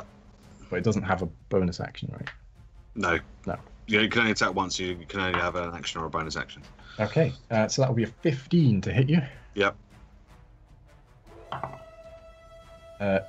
And that is 8 points of damage. Okay. As the arrow is loosed from the bow, the like incredibly practiced aim making up for the real slowness of the creature holding it. It strikes in and grazes past your shoulder. And that will bring us to the final one. Does Portent take a reaction? Important you can just do whenever you like. Okay. So No, I still have my reaction. Okay. As the moldering, the figure wearing the moldering cloak reaches out with a staff, he begins chanting in an arcane tongue. You see he's pulling magic in towards himself, and the leaves begin to scatter around him as he incants a spell. Does anyone like to do anything? No, not at the moment. All right. And he's going to point a hand towards you, Randall. Oh, shit. That's what you get for not doing it. Yeah. And I wanted to see what you could do first. It might have not been that dangerous. So He's kicked He up might a have just been- couple of leaves. Ooh. I'm just Yeah, he thinking might if the have just been DM buffing sort of his- reminds buffing you his of party members or whatever. So an option. And I'm No, like, that's a red herring as shit. maybe. So Although he I is don't wanna- looking through 6 different books to find I whatever don't he is doing, so I now don't I'm want to waste concerned. a 3rd level spell slot on something that might not have been that bad. So You never know. They might have been an escort out of the woods. For safe travel. If I survive this, I will have a word with my mum.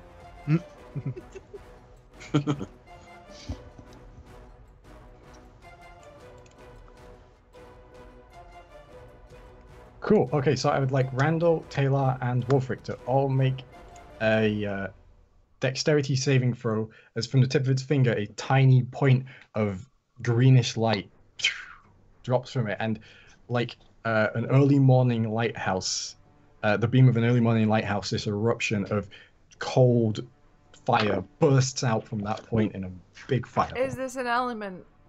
Does it Yes. count as fire? Yes. Oh, I absorb elements on myself. Okay. is dexterity saving throw, right? Yes. That's 17 from me. Okay. Stop it. Susie face palming. Is that a 1 face palm? No, it was a 2. 5. 5. I don't think you make Shield Master. Yeah. Reaction, take no damage from dex save. Yeah, but you need to actually make the dex save, otherwise you take half. It basically functions like evasion. Because it says if you are subject to an effect that allows you to make a dex saving throw to Yes. take only half damage, you can use your reaction to take no. Oh yeah, if you succeed. Yeah. I was trying to It's read not it. that It's good. It's not that good. I'm assuming 10 doesn't pass. No. No. But if it's fire, I take half damage anyway, because sword. Yeah, it is fire. So how much do I take? So 36 halved to why is it always a number like this? 18 18? for all Yeah. 3 of you. Fuck me. So 18 points okay. of damage. Stop it. You dicks. Ooh. So Ow. as the fire eruption burns across all of you, and that will end its go, and it's Julian's go. So that Tae'la, is you're up next. my go as well then. Yes. I'm gonna attack the thing Okay. with So- advantage. Yep. With melee. And that is a 19 plus 8, 27. That will hit. Yay! And while we're at it, green flame blade. Green flame. That's a lot of 6s. 18. I rolled 3 6s on the d6 and a 1. 18. 24, 25, 28, 32 damage. 32 damage. Okay, so as you pull your blade from your side and lunge forward with a as it ripples with green flame, it stabs into the side of this creature. You manage to hit the correct one as fire erupts around it, and you can see you've stuck deep into the side of this creature. As you pull the blade out, you get this inky black blood spurts out everywhere. I will then use my bonus action to disengage and leg it. Okay. Just how tall are the stone slabs there? The Can I get stone, on they're top about of them? 6 feet. It's a big stone pillar. Okay, then I'll just go here.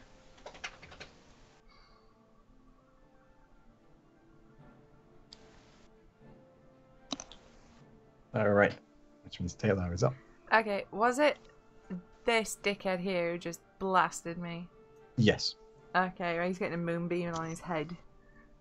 Okay. Oh, so he needs to make a Constitution saving throw. Okay. Advantage. That's a natural 20. kicking dickbag.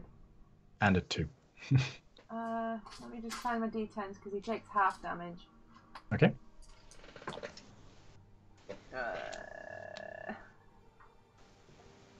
Takes 5. 5 points of damage. I'm gonna keep on his stupid face. Okay. And that will bring us to the top of the round again, which is Randall. Woo! Okay. Which is the one nearest to... Oh, that one. Okay, so the beast nearest to Addy. Yep. I would like... Actually, no. No, I'm going to... Actually, no, I've changed my mind. I'm going to use my last potion of healing as my bonus action. Mm-hmm. So that's 2d4 plus 2. Yep. Ew. It's a 1 and a 3. So 6 points of healing. Great. And I will cast Enlarge on Abby. Okay. So you get... I forget what you get advantage on strength checks and strength saving throws, and you get an extra 1d4 of damage. Okay, thank you. Okay. All right. Would you like to move? Can I duck down behind here while I'm swinging my potion? Mm-hmm. Sounds good to me. So that's half. So that I'm, so that makes it a little bit more difficult for them to hit me because, oh my god. Yeah. So that will bring us to Wulfric. How bad are you looking right now, Randall? Like, oh, really bad. right, because that determines what I do with my bonus. For now, you can get a healing word. Just remember how much healing word does. Put it this way, I'm like double bloodied. Right. Okay. Well, I was until I took my healing potion, but yeah, I'm still not great. It's d4 plus mod. Okay, so 2 plus my modifier, which is 5. So 7 points back. There Cool. you go. I'm slightly above bloodied now. Yeah. That's good. So that was my bonus. With my, I'm going to move up to here with this one and swing at it with my swordy sword. All right. You have disadvantage because of its shimmering form. Damn it, that could have been good. 15. That hits. Oh, sweet. Cool. Then it gets hit with my swordy sword. Because it is melee, I can add my thingy. Divine strike. Yeah. Not smite. It's paladin. Ooh, that was good as well. Niss, you're up next. 19 points total. 19 points. Wow. 6 of that cold, if that makes any Okay. difference. Hey, thank you for telling me, but this time it doesn't. Right.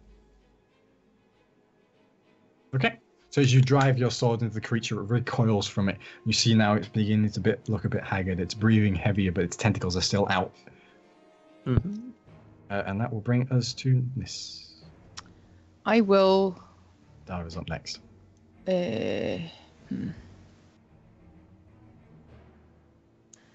I want to kill the beast first. I don't want Dara to get. Oh no, Wulfric's there. Okay, I will shoot an arrow at the boss, basically the one who gave the attack. Yeah, the one in the cloak. Yeah, that one.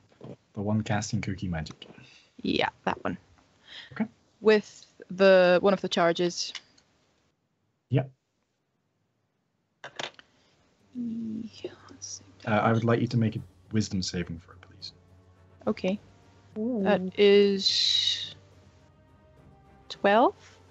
On the wisdom saving throw. Ye- Okay, so If it's, I have advantage against charmed, if that's of any. No. Yep. As you draw your bow back, the figure in the moldering cloak looks over to you and looks over to the archer that's slowed next to him, and you instinctively move your bow towards the archer and have to shoot the archer instead. Oh, bloody bastard. Oh. Or not. I rolled a 1. Okay, and as he goes, The arrow turns to liquid as you use the charge, and it strikes into the ground next to it as it hits. And that will end your go, unless you'd like to move or use a bonus action. Nah, I'm good. All right, it is your go then, Adara. Neat.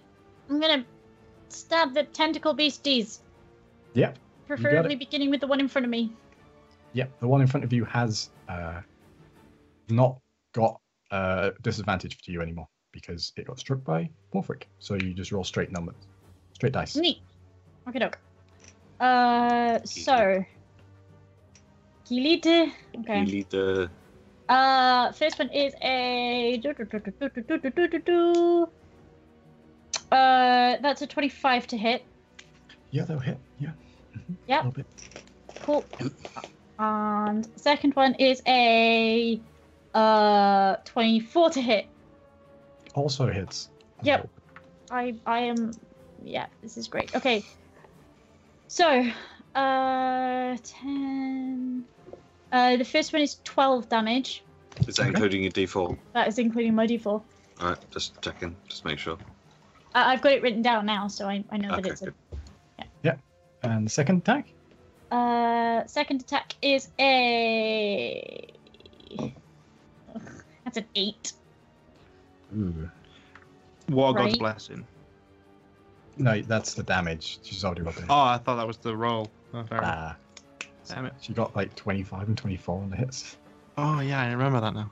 Yeah. Yep, So sorry. as you strike twice into the creature now, the second strike catches the creature off balance, and as it stumbles to the side, it drags itself back up, determined to keep going, but it is on Yo, death can I grip. action surge then? Yeah. To attack it again? Yeah. Does Get that two mean more I can attacks. attack it twice? Mhm. Yeah, let's attack it twice. Gilid. Fuck this guy. Okay, that is, oh Christ. Maths. That's a 18 to hit. Maths is hard. That hits, yep. Good. Okay, and then that's less hard. That's 22 to hit. That also hits. Yeah, good. Okay. Shit. Maths. 12. 18 damage on the first strike. Yep. And then So as you bring your first strike in, you catch the creature on the side with the very edge of your blade, and you push and you hurl the creature slamming into the plinth where the lantern is, and as it crunches against it, it flops to the ground, the tentacles dropping to the floor around it. As it looks up, the head is flat, fuck you, kitty. and that one is dead. Cool. You still have a second strike, and there is no creature in range of you. Can I hit the second one then? That is 19 damage. Okay. Nice. Good job. I am scary sometimes. Yes. So, as you bring your glaive around, spinning it over your head, you strike into the side of this other creature, tearing a long gash down its flank. That will bring us to... So, the creature, now enraged, leaps towards you, and is going to strike at you twice. Okay. That is going to be an 18 to hit, That hits. and a natural 20. Yeah. So, first I strike... can't help with my portent, I'm afraid.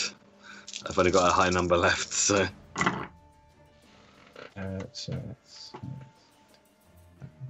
So the first strike, which is the crit, that will do 15 points of damage. Okay. Well, hold up. Medium maths. Yep, you good. And the second strike does 6 points of damage. Last maths. Good. So it's they slam into the side of you now. The creature snarls at you, teeth dripping, blood oozing down its side from its own wounds. So now the creature in the cloak steps up slightly, staff clinking on a small rock on the ground. As it looks around, it once again begins summoning up primal forces, arcane. Counterspell. Okay, Um. it's below third level. Okay. As it does, you see the snap of arcane magic flashes. It goes, just looks over the archers, points, and just points towards you. And both the archers go and fire 4 shots at you in total. Okay. I'm just picturing the counter spell was just behind the wall. You see a little arm go. Pew. Yes. So do I get a bonus to AC You with get half plus cover? 2. Yeah. Oh, that's not going to make that much difference. So Rip. both of them are going Get to ready be... to press F in the chat. Okay, so what we got here? We have a 24, Yep. 16, Yep. 20, Yep. and a 14. No. Okay, so 3 hit. So the first one Yep. is going to be If they hit me like the last guy hit me, then they're probably only going to need 2 shots.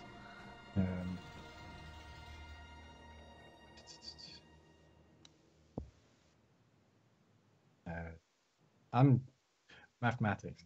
Yeah, that's fine. I feel you. Yep, me too. My HP is now so high I have to count up 21. instead of down because I can't do maths that way. How much is the first one? 21 on the first strike. Okay. I should have done the other thing instead of heal you. The second one is 9. Okay. Okay. The third one is Jesus Christ. Is max damage. So that is 22. Yeah, I'm unconscious. As the arrow I had is 2, so... 20. Stu, are you suddenly really quiet, or is it just me? I think I might it be was- because I was looking over there when I was Yeah. older. So Yeah. Oh. as the 3 arrows strike into you, your body your arm crumples to the floor, unconscious, bleeding out. And as you do, the third archer, now still following through the attack order, realizes at the last moment that you can't fire at you anymore, so changes his aim to the only person he can, which is you, Tae'la. Oh wait, he's not slowed anymore. No, it won't be slowed anymore. All right, so as fires both shots against you, then Tae'la. Oh, wanker. The second shot does not hit. I got 2. The first one is a 21, Yeah. and that is a 12 plus 16 damage. So 2 strikes into you once more. All right. That will bring us to Julian. Julian's going to give me advantage on the spellcaster next time. And it is your go now, Tae'la. It was what? Your go. My go. Yep. So you're going in and out. Oh, am I? That's a little Mm. weird. Well, let me just move my mic a bit closer. How about now? Better, I think. Yeah, maybe it's Skype being a bit wonky. Yeah. Okay. I'm going to. Well, oh shit, Cape Guy should have done another save because he's still stood in the moonbeam. Thank you for reminding me. Oh, he has advantage. That's a natural 19, so... So he did pass, but he takes 9. Okay, takes 9. Okay. From over there, I'm gonna... Oh, fuck. I had planned what I was gonna do, and then fucking Randall ate shit. I'm going to... just run over to him. And it's an action to force a potion in someone's mouth, isn't it? Yes. Okay, well, I'm going to duck behind this wall. I'm going to cast Healing Word on him at first level just to get him up. Okay. So that's... You get back 7 HP. Woo! No, sorry, 8. Woo! And then I'm going to drink one of my healing potions. Because I'm low. Okay. And from back there, just go, fuck off!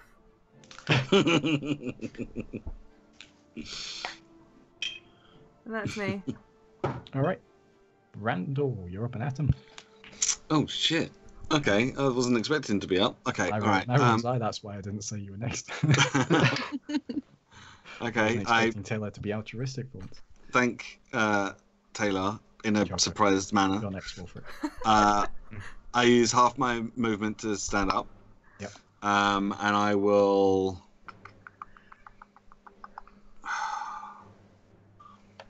Oh shit! Where is it? No, 1 sec. Sorry.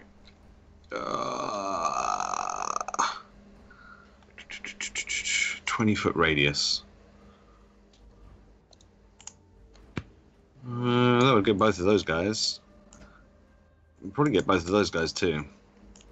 But I'm going to go for both of these guys over here, and I will cast. I will cast Fireball. Okay. And the figure in the cloak goes. Motherfucker. Hey, you got it. They got it too. Then I will sit my ass down on the ground.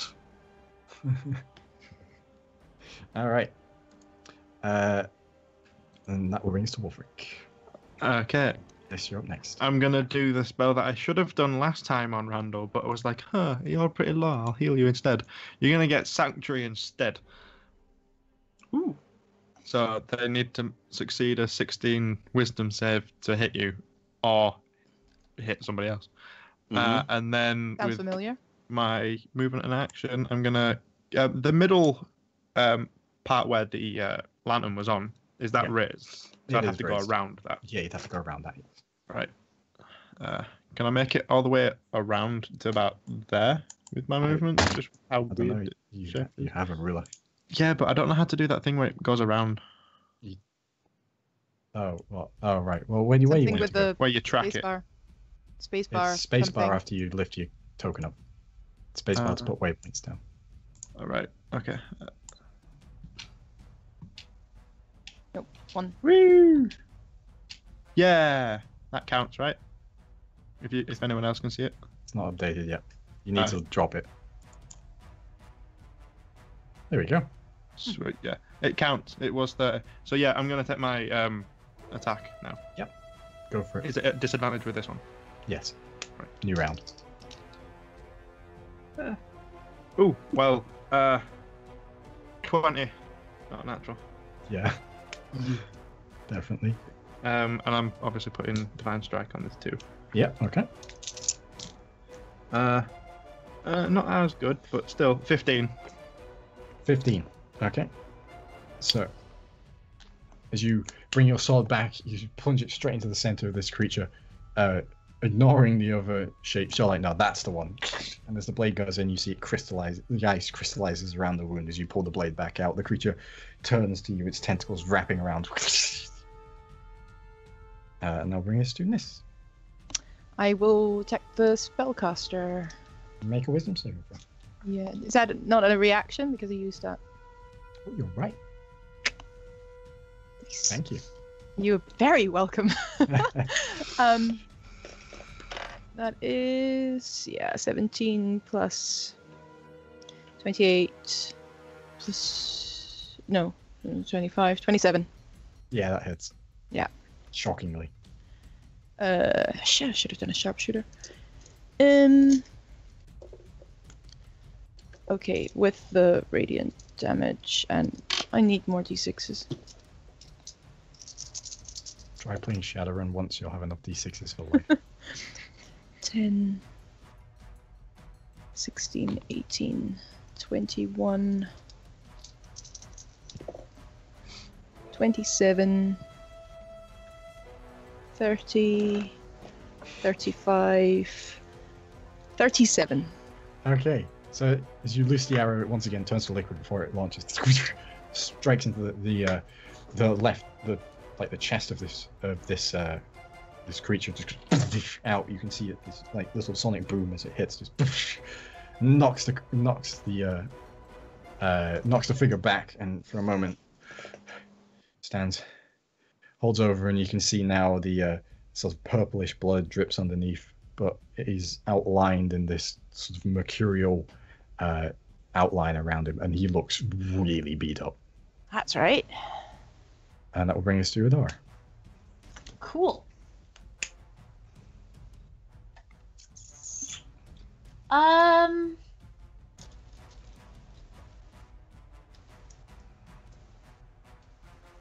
Wulfric Wulfric's got this other beast, right? Yeah, you got this other beast. Sweet. Okay. Can I forego my attack and my bonus action to let Niss go again? No, unfortunately not. No, we had this conversation last time, didn't we? You have to Yeah, make and an I still attack. quite don't understand why. You have to make an attack. Yeah, And when And you then I take- forego the second attack? Yes. Right, Oh, cool. Then you I'll have to stab the take the attack Displacer off. Beast and then forego my second attack and my my bonus action to let Niss go again.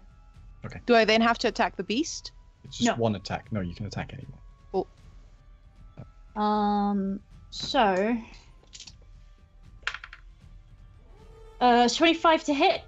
Yeah. Am I still giant? I am still giant. Neat, okay. Yeah. That is 12... 13... Actually, would she still be large? Because Randall did drop. That is true, yeah. Am I not? Okay, that's No. fine then. That's 12 points of damage. Okay.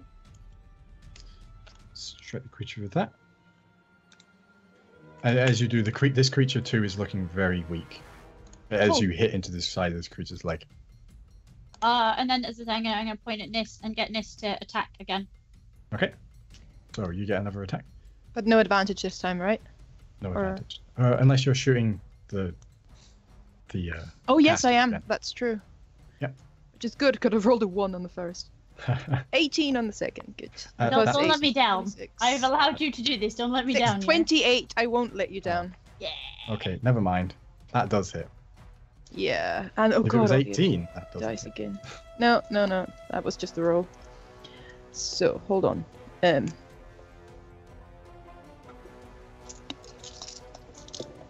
That's 6, 7, 11, 18, 23, 29, 34, 36. Okay. So as the second arrow strikes into the figure now, it once again causes him to recoil a bit. And see now he grabs this arrow and just pulls it out. Throws it to the side. You see now he's trying to look hard. But he's holding on to his staff with the other hand really heavily, really leaning on it. Want to sit down? Because, might help you. All right. And that will bring us to this beastie who's going to lash out at you, Wulfric. 2 attacks. And is going to miss on both of them. Bitch. With an 18 and a 13. Strikes harmlessly against your shield. And now the caster is going to go, just looks around and goes, "The queen could do without these." And he starts casting a spell. No, it doesn't. Okay. I have to use a 4th level spell slot though. All right. You are going to need to make that throw for me, please. Okay. Remind me what I have to do. Let me just find it so I can make sure. Counterspell. So you need to using your spellcasting ability. So Wisdom. No, intelligence. Intelligence. Yeah. Good job, Matt. Well done. Yeah. So you get a +5 to this. Okay. It's not a. Okay. Yeah. I'm going to use my portent, which is a 19, Okay. plus 5, which is 24. Yep. So as he goes to cast a spell, the plane shift fizzles out. As he goes down.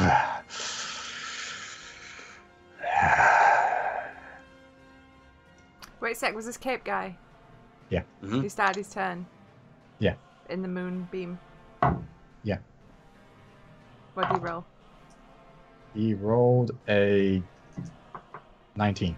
Motherfucker! It only takes 3 points of fuck you damage. All right. It's a very specific kind of damage. Yeah. Tae'la's special kind of damage. Mm. So he's going to use his bonus action to drink a potion.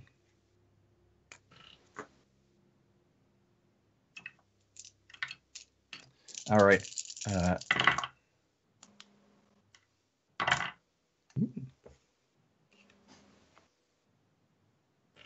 You see now as he stands up straighter again, this wound caused by the second arrow is completely gone. He goes, "Ah." And then the archers are going to both. One is going to. Two are going to fire at Eunice, and one's going to fire at you, Randall. Yep. So the two at Eunice. So the first one is going to be a natural 20. I'm dodging that. Like, Yep. shit. And a 11. Nope. And then the second one is going to be a 25 and a 19. Yeah. So 3 hit. Okay, and then the one's against you, Randall? It needs to make a wisdom saving throw. Oh, yes, thank you for that. Okay. That is going to be a 19 on the wisdom saving throw. It does make it. Okay. Yeah, these are pretty wise bastards. Aye. And they all have advantage against magical effects. Alright. What a prick. So that's going to be a 19 to hit you, Randall. Yeah. And the second one is a 10.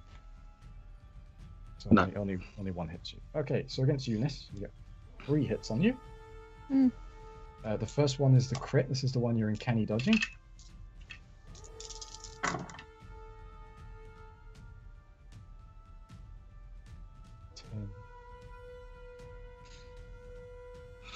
It's 19 points of damage, half to 10. And then the second one against you is 5 points of damage. Mm-hmm. And the third one against you, I bounced out again. Jeez. Is going to be 16 points of damage. Fucking hell. So the arrows plink into you. 20 and 20. All right. And against you, Randall, the one attack that hit you Yep, it's only going to need one. is going to be 15 points of damage. Yep, I'm unconscious again. All right. And that will end their turn, and it is now Tae'la's go. Oh, Julian's go, sorry. Chocolate. Still advantage against the big guy. Okay. Tae'la, it's your go. Okay. He's looking pretty rough, right? Who's that? Big guy. Cape guy, big guy. Yeah. Or he seems to have restored some health. It's only a potion. Yep. Okay. Because I'm determined to end this. The big gun is coming out. So left arm Okay. and cast, because we said it was like fireball, but not with the element of fire. Yeah. So yeah, I do that. Okay. So you cast Force Ball. Force ball, yeah. Okay. So yes, I make So dexterity saving throw. and it will hit the archer next to him. Yep. So they both do this with advantage because it's a magical effect. Oh Jesus. Okay. It's not very good rolls. So the archer rolled a 1 and a 2. Right. Yeah. Yeah. So he fails. The caster rolled a 7 and then an 11, so that is a 13. Sorry, 14. Nope. Get fucked. Okay, they take 10, 16, 19, 21, 27, 30, 35 points of force damage. 35 points. So as you blast this pinkish purple ball, just slams into the ground at the feet of the caster and just explodes. And as the light fades, the caster is completely gone. There is a shallow pit in the ground where the entire blast radius, but the caster has just been. The arcane magic has reduced him to nothing. Dust. Kill steal! And the archer is knocked to the side, almost off their feet. You can see the armor down the entire right-hand side of their body is bent and buckled in. The spikes on it are broken and twisted. I just stand there, crack my knuckles, like. That will end your go, which will bring us to Randall. You're muted. muted, by the way. A death saving throw? Yeah, a death saving throw. Alrighty. It's a 14. That's pass. Good. Frick. Yeah. Distance wise. Did I see Randall go down the second time? Yeah, because you were looking in that direction. Yeah. Well, I can get you. Yeah, I guess. I can still get Randall, you. Second level healing word because I've Randall got got up, stood up, and then fell down again. So for all I know, he could have just sat down. But knowing how these fights typically go, You saw an arrow go that direction. I mean, it could be worse. You heard a girlish scream. Like, "Ah!" 9 points back to you, because that's a bonus action. I'm gonna swing my sword at the beast that seems to displace itself. Yes. And it's at disadvantage this time, isn't It it? is at disadvantage, yes. Yep. It's the first strike against it. Oh, I always get a natural 20 on disadvantage. You're up next, Niss. So that's gonna be 8. So that's gonna be 15 to hit. 15 to hit. Yep. That will hit, yes. Sweet. Not much in the way of armor on these things. So that's gonna be 15 points again. 15 points. So Mhm. this time, as you plunge the sword in, you feel it catch on something, and as you push into it, you realize it's the spine of this creature, and as you cut it through one of the vertebrae in the spine, you pop the disc, and the creature just crumples. It's brain cord severed. Brain cord, brain stem. This poor creature. All right, and that is certainly dead with a lot of overkill, which will bring us to Niss. I don't get advantage on anything now because Julian had the other one, right? Yeah. And you're up next, by the way, Dara. I'm just gonna shoot the one archer on the very left then. Yeah. The one that just got smacked by the false ball. Yeah. Okay. I'm... No. No, I'm not good. No, never mind. Should have fucking used sharpshooter, natural 20. Rip. Oh well. It doesn't double the sharpshooter anyway. It's still plus 10. I mean... Yeah. But now... It is just... 38. I'm not... It's just I mean, I double. didn't call the radiant thing.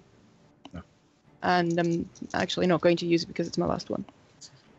Just your 2d8. Just the 2d8s. Oh, it's 2 5s. 10 plus 5 is 15. Oh, plus 2. That's still 17. there, right? Yeah. 17. Yeah. Okay. Ooh, wow. Exact damage. As you fire with your bow, it strikes into the creature, just piercing through the armor plate directly in the where the heart would be, just straight into it. And you hear a grind as it cuts through the metal. And then the archer just falls against the stone to the side.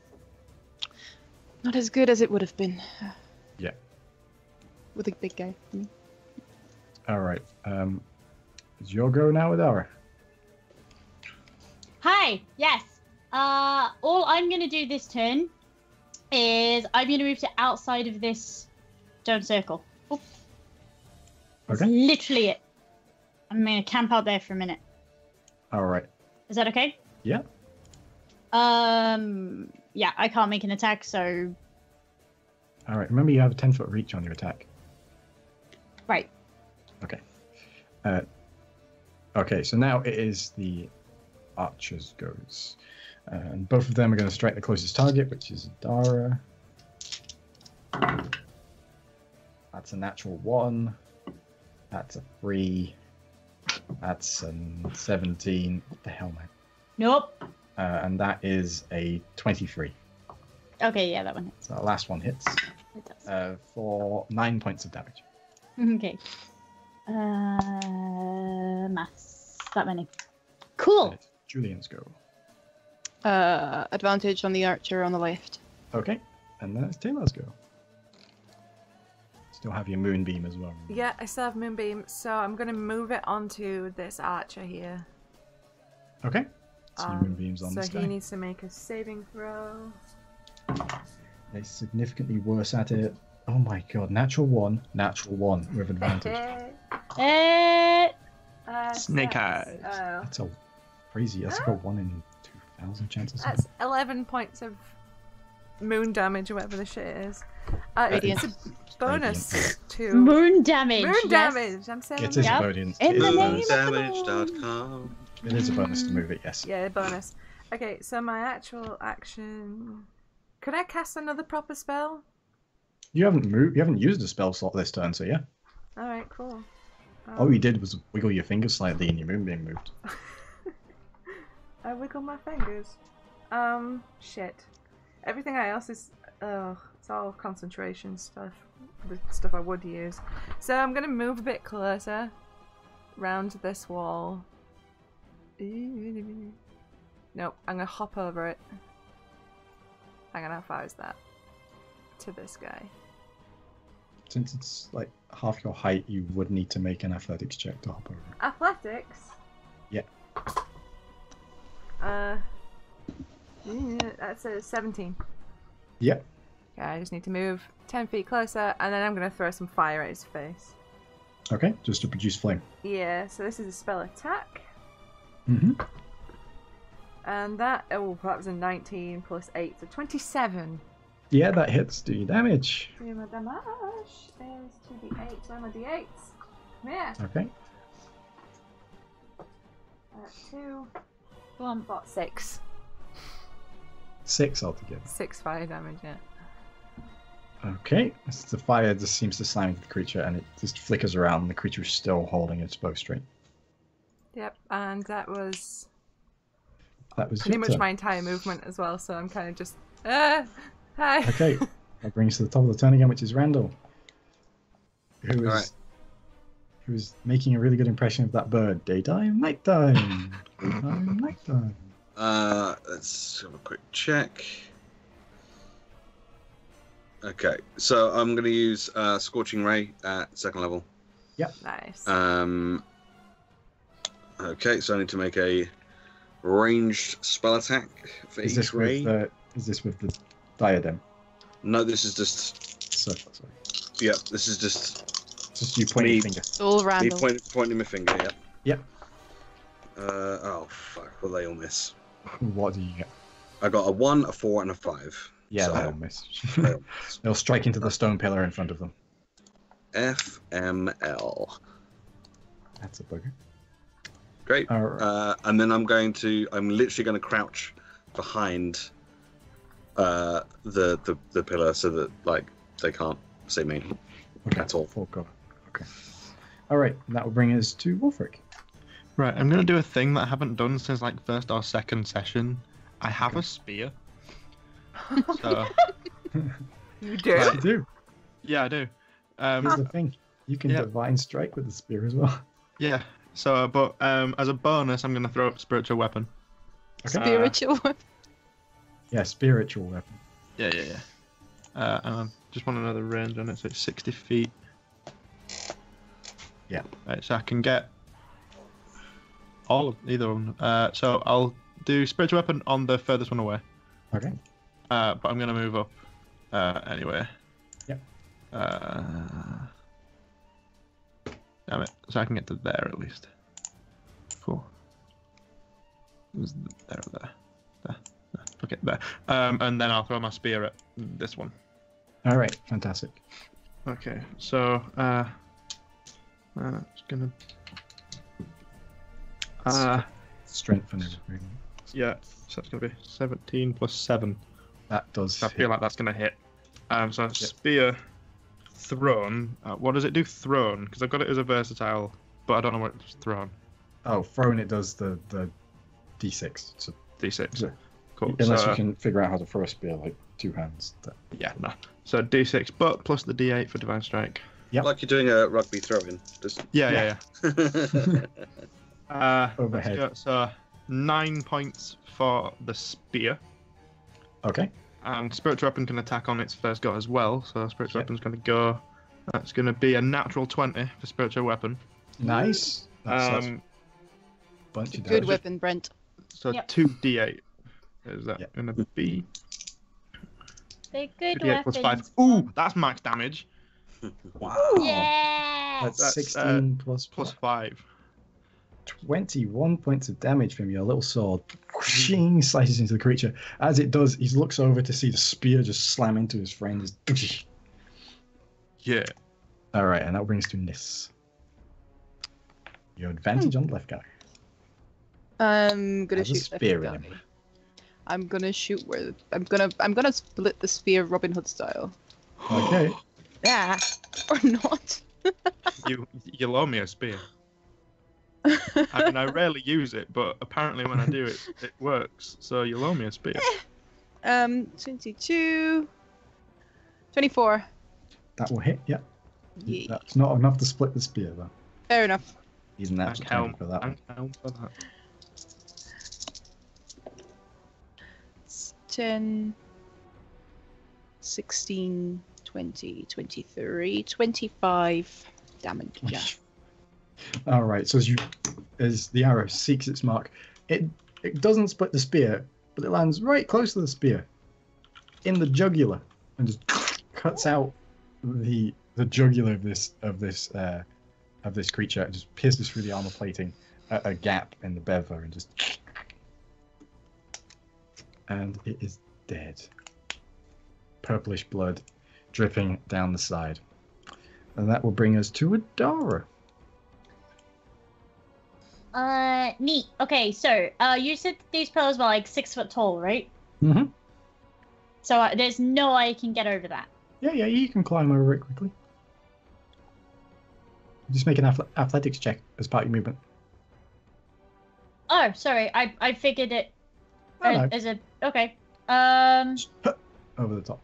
You just need to make an athletics check for the pulling up yourself up. But I'm pretty sure you can do a pull up. I'm Sweet, just picturing yeah, okay. one arm pulls up and the other arm with the glaive just goes. In that case, I'm going to try and move here if my athletics check allows. Yeah, go for it. Better roll good if you're going to give it a fanfare. Hang on. 25. Yeah, Yeah. definitely enough. All right, and you can make both your strengths. Neat. I'm gonna stab this dude in the Neat. face as many times as humanly possible with my glaive. That's two. Good. Or maybe not. No, that's 17 to hit on the first That one. does hit. Yeah. Yeah, cool. Keyboard, can you not? Oh, and the other one's a natural 20, so that's a 29. Woo! So you double all your dice that you roll on the second attack. Neat. Okay. So the first one, I don't have the +4 anymore because I'm not giant. Nope. That's Pause. okay. First one is a 12 damage. Yep. The second one is an 18 damage. Yep. Cool. So as both strikes into it, you clatter into the armor. Where it doesn't break, it buckles, and the two strikes slam into the side of it, and knocking the figure off balance and knocking the bow out of its hand. And that will bring us to its go, and it just pulls its sword out now, unable to use its bow anymore, and it's going to make 2 attacks. The dex save first because it has moonbeam on it. That one doesn't. The other one did. Oh. Shit. Never mind then. I retract my statement. They're both going to miss. Yeah, get fucked. I'm just gonna look at it while it does. 2 13s as they clatter against your armor. This wicked short sword just.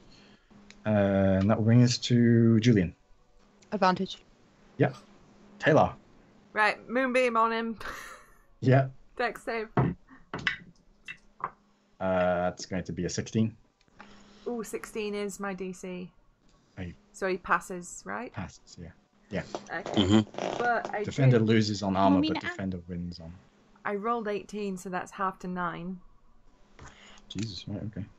And Calm down, to. then tell Tae'la to calm down. That's like the worst thing you could possibly do. She's gonna move up a couple of feet to behind this wall and throw some fire at him. Okay. Yeah, that's a million. That's 25. Okay, a little bit off a million, but I'll give it to you.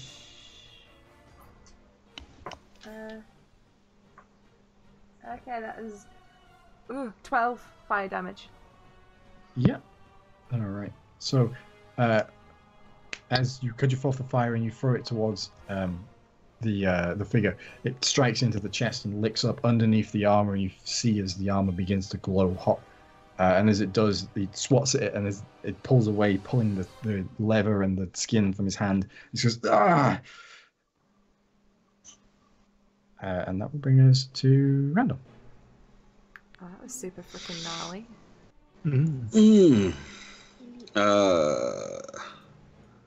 Okay, let's not use that.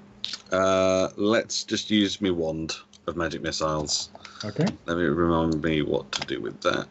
Let's have a quick look. Pick how many charges you want. It's 3 for every additional charge. He's probably pretty low, so let's just use 3, like it's a level 1 spell. Right, it's a level 1 spell if you use 1. One charge is 3 darts, right? Yeah, and then an addition for every additional charge is an additional dart. Let's use 2 darts then. So that's 6d4. No, that's 4d4. 4d4. Yeah, every level, every charge adds another level. Okay, every level adds another dart. Yeah. So we use 3 charges then. Okay. So that's 5d4. 5d4. Yes. Yeah. I figure he's probably pretty low, so that's shit. That's good. No, actually, it's not bad. 4, 8, 10, 14, 15 points of force damage. All right, and as the magical darts barrage into the creature, bashing its armor apart and slamming into gaps in the armor, into weak points. The figure just crumples after the first few darts, but the others just into them as they're forced to the ground, and they do not get back up again. Cool. That will be the end of the combat. And See, I told you good things happen. Right? Oh, yeah. That was well worth. That was amazing. And we'll find out the results of the battle next time, because we're already past our end time. So, thank you for joining us, everybody. Thank you for that long combat at the end. That was longer than expecting. Turns out fireballs do a lot of damage. And so do archers. Who knew? Niss, I think, knew. I knew. Yeah. All right. Well, thank you everyone for joining us once again. If you enjoyed the stream, please do remember to give Susie a follow down below, either on here or subscribe on YouTube, because I know these get put up there as well. Speaking of which, if you do want to catch up on these on YouTube, considering this is our 29th session now. Oh my god. Which means next week 30. You can catch up at the link in the chat right now. If you're on YouTube, you're already where you need to go to catch up. If you're feeling very generous and you really want to support Susie and both this stream and any other stream she does, there is also a subscription button for our lovely Twitch affiliate. You can find all of us on Twitter at our Twitter handles.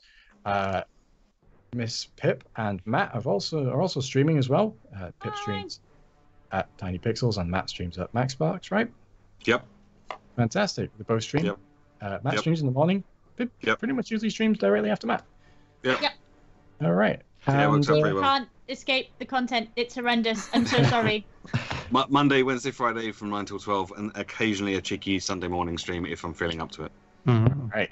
Well. Every damn day. Has anyone else got any announcements to make? No. I did, but I have forgotten, so it can't have been that important. We'll leave it for next week. You have a thing to announce tomorrow. No. Don't you? Oh, kinda. But I have a more interesting thing to announce next week, so we'll do that next week. All right, fantastic. Well, for now, once again, thank you very much for watching. If you have any questions to any of the cast, please do feel free to ask them at any point in time. But apart from that, we'll see you next week on Talevyrr.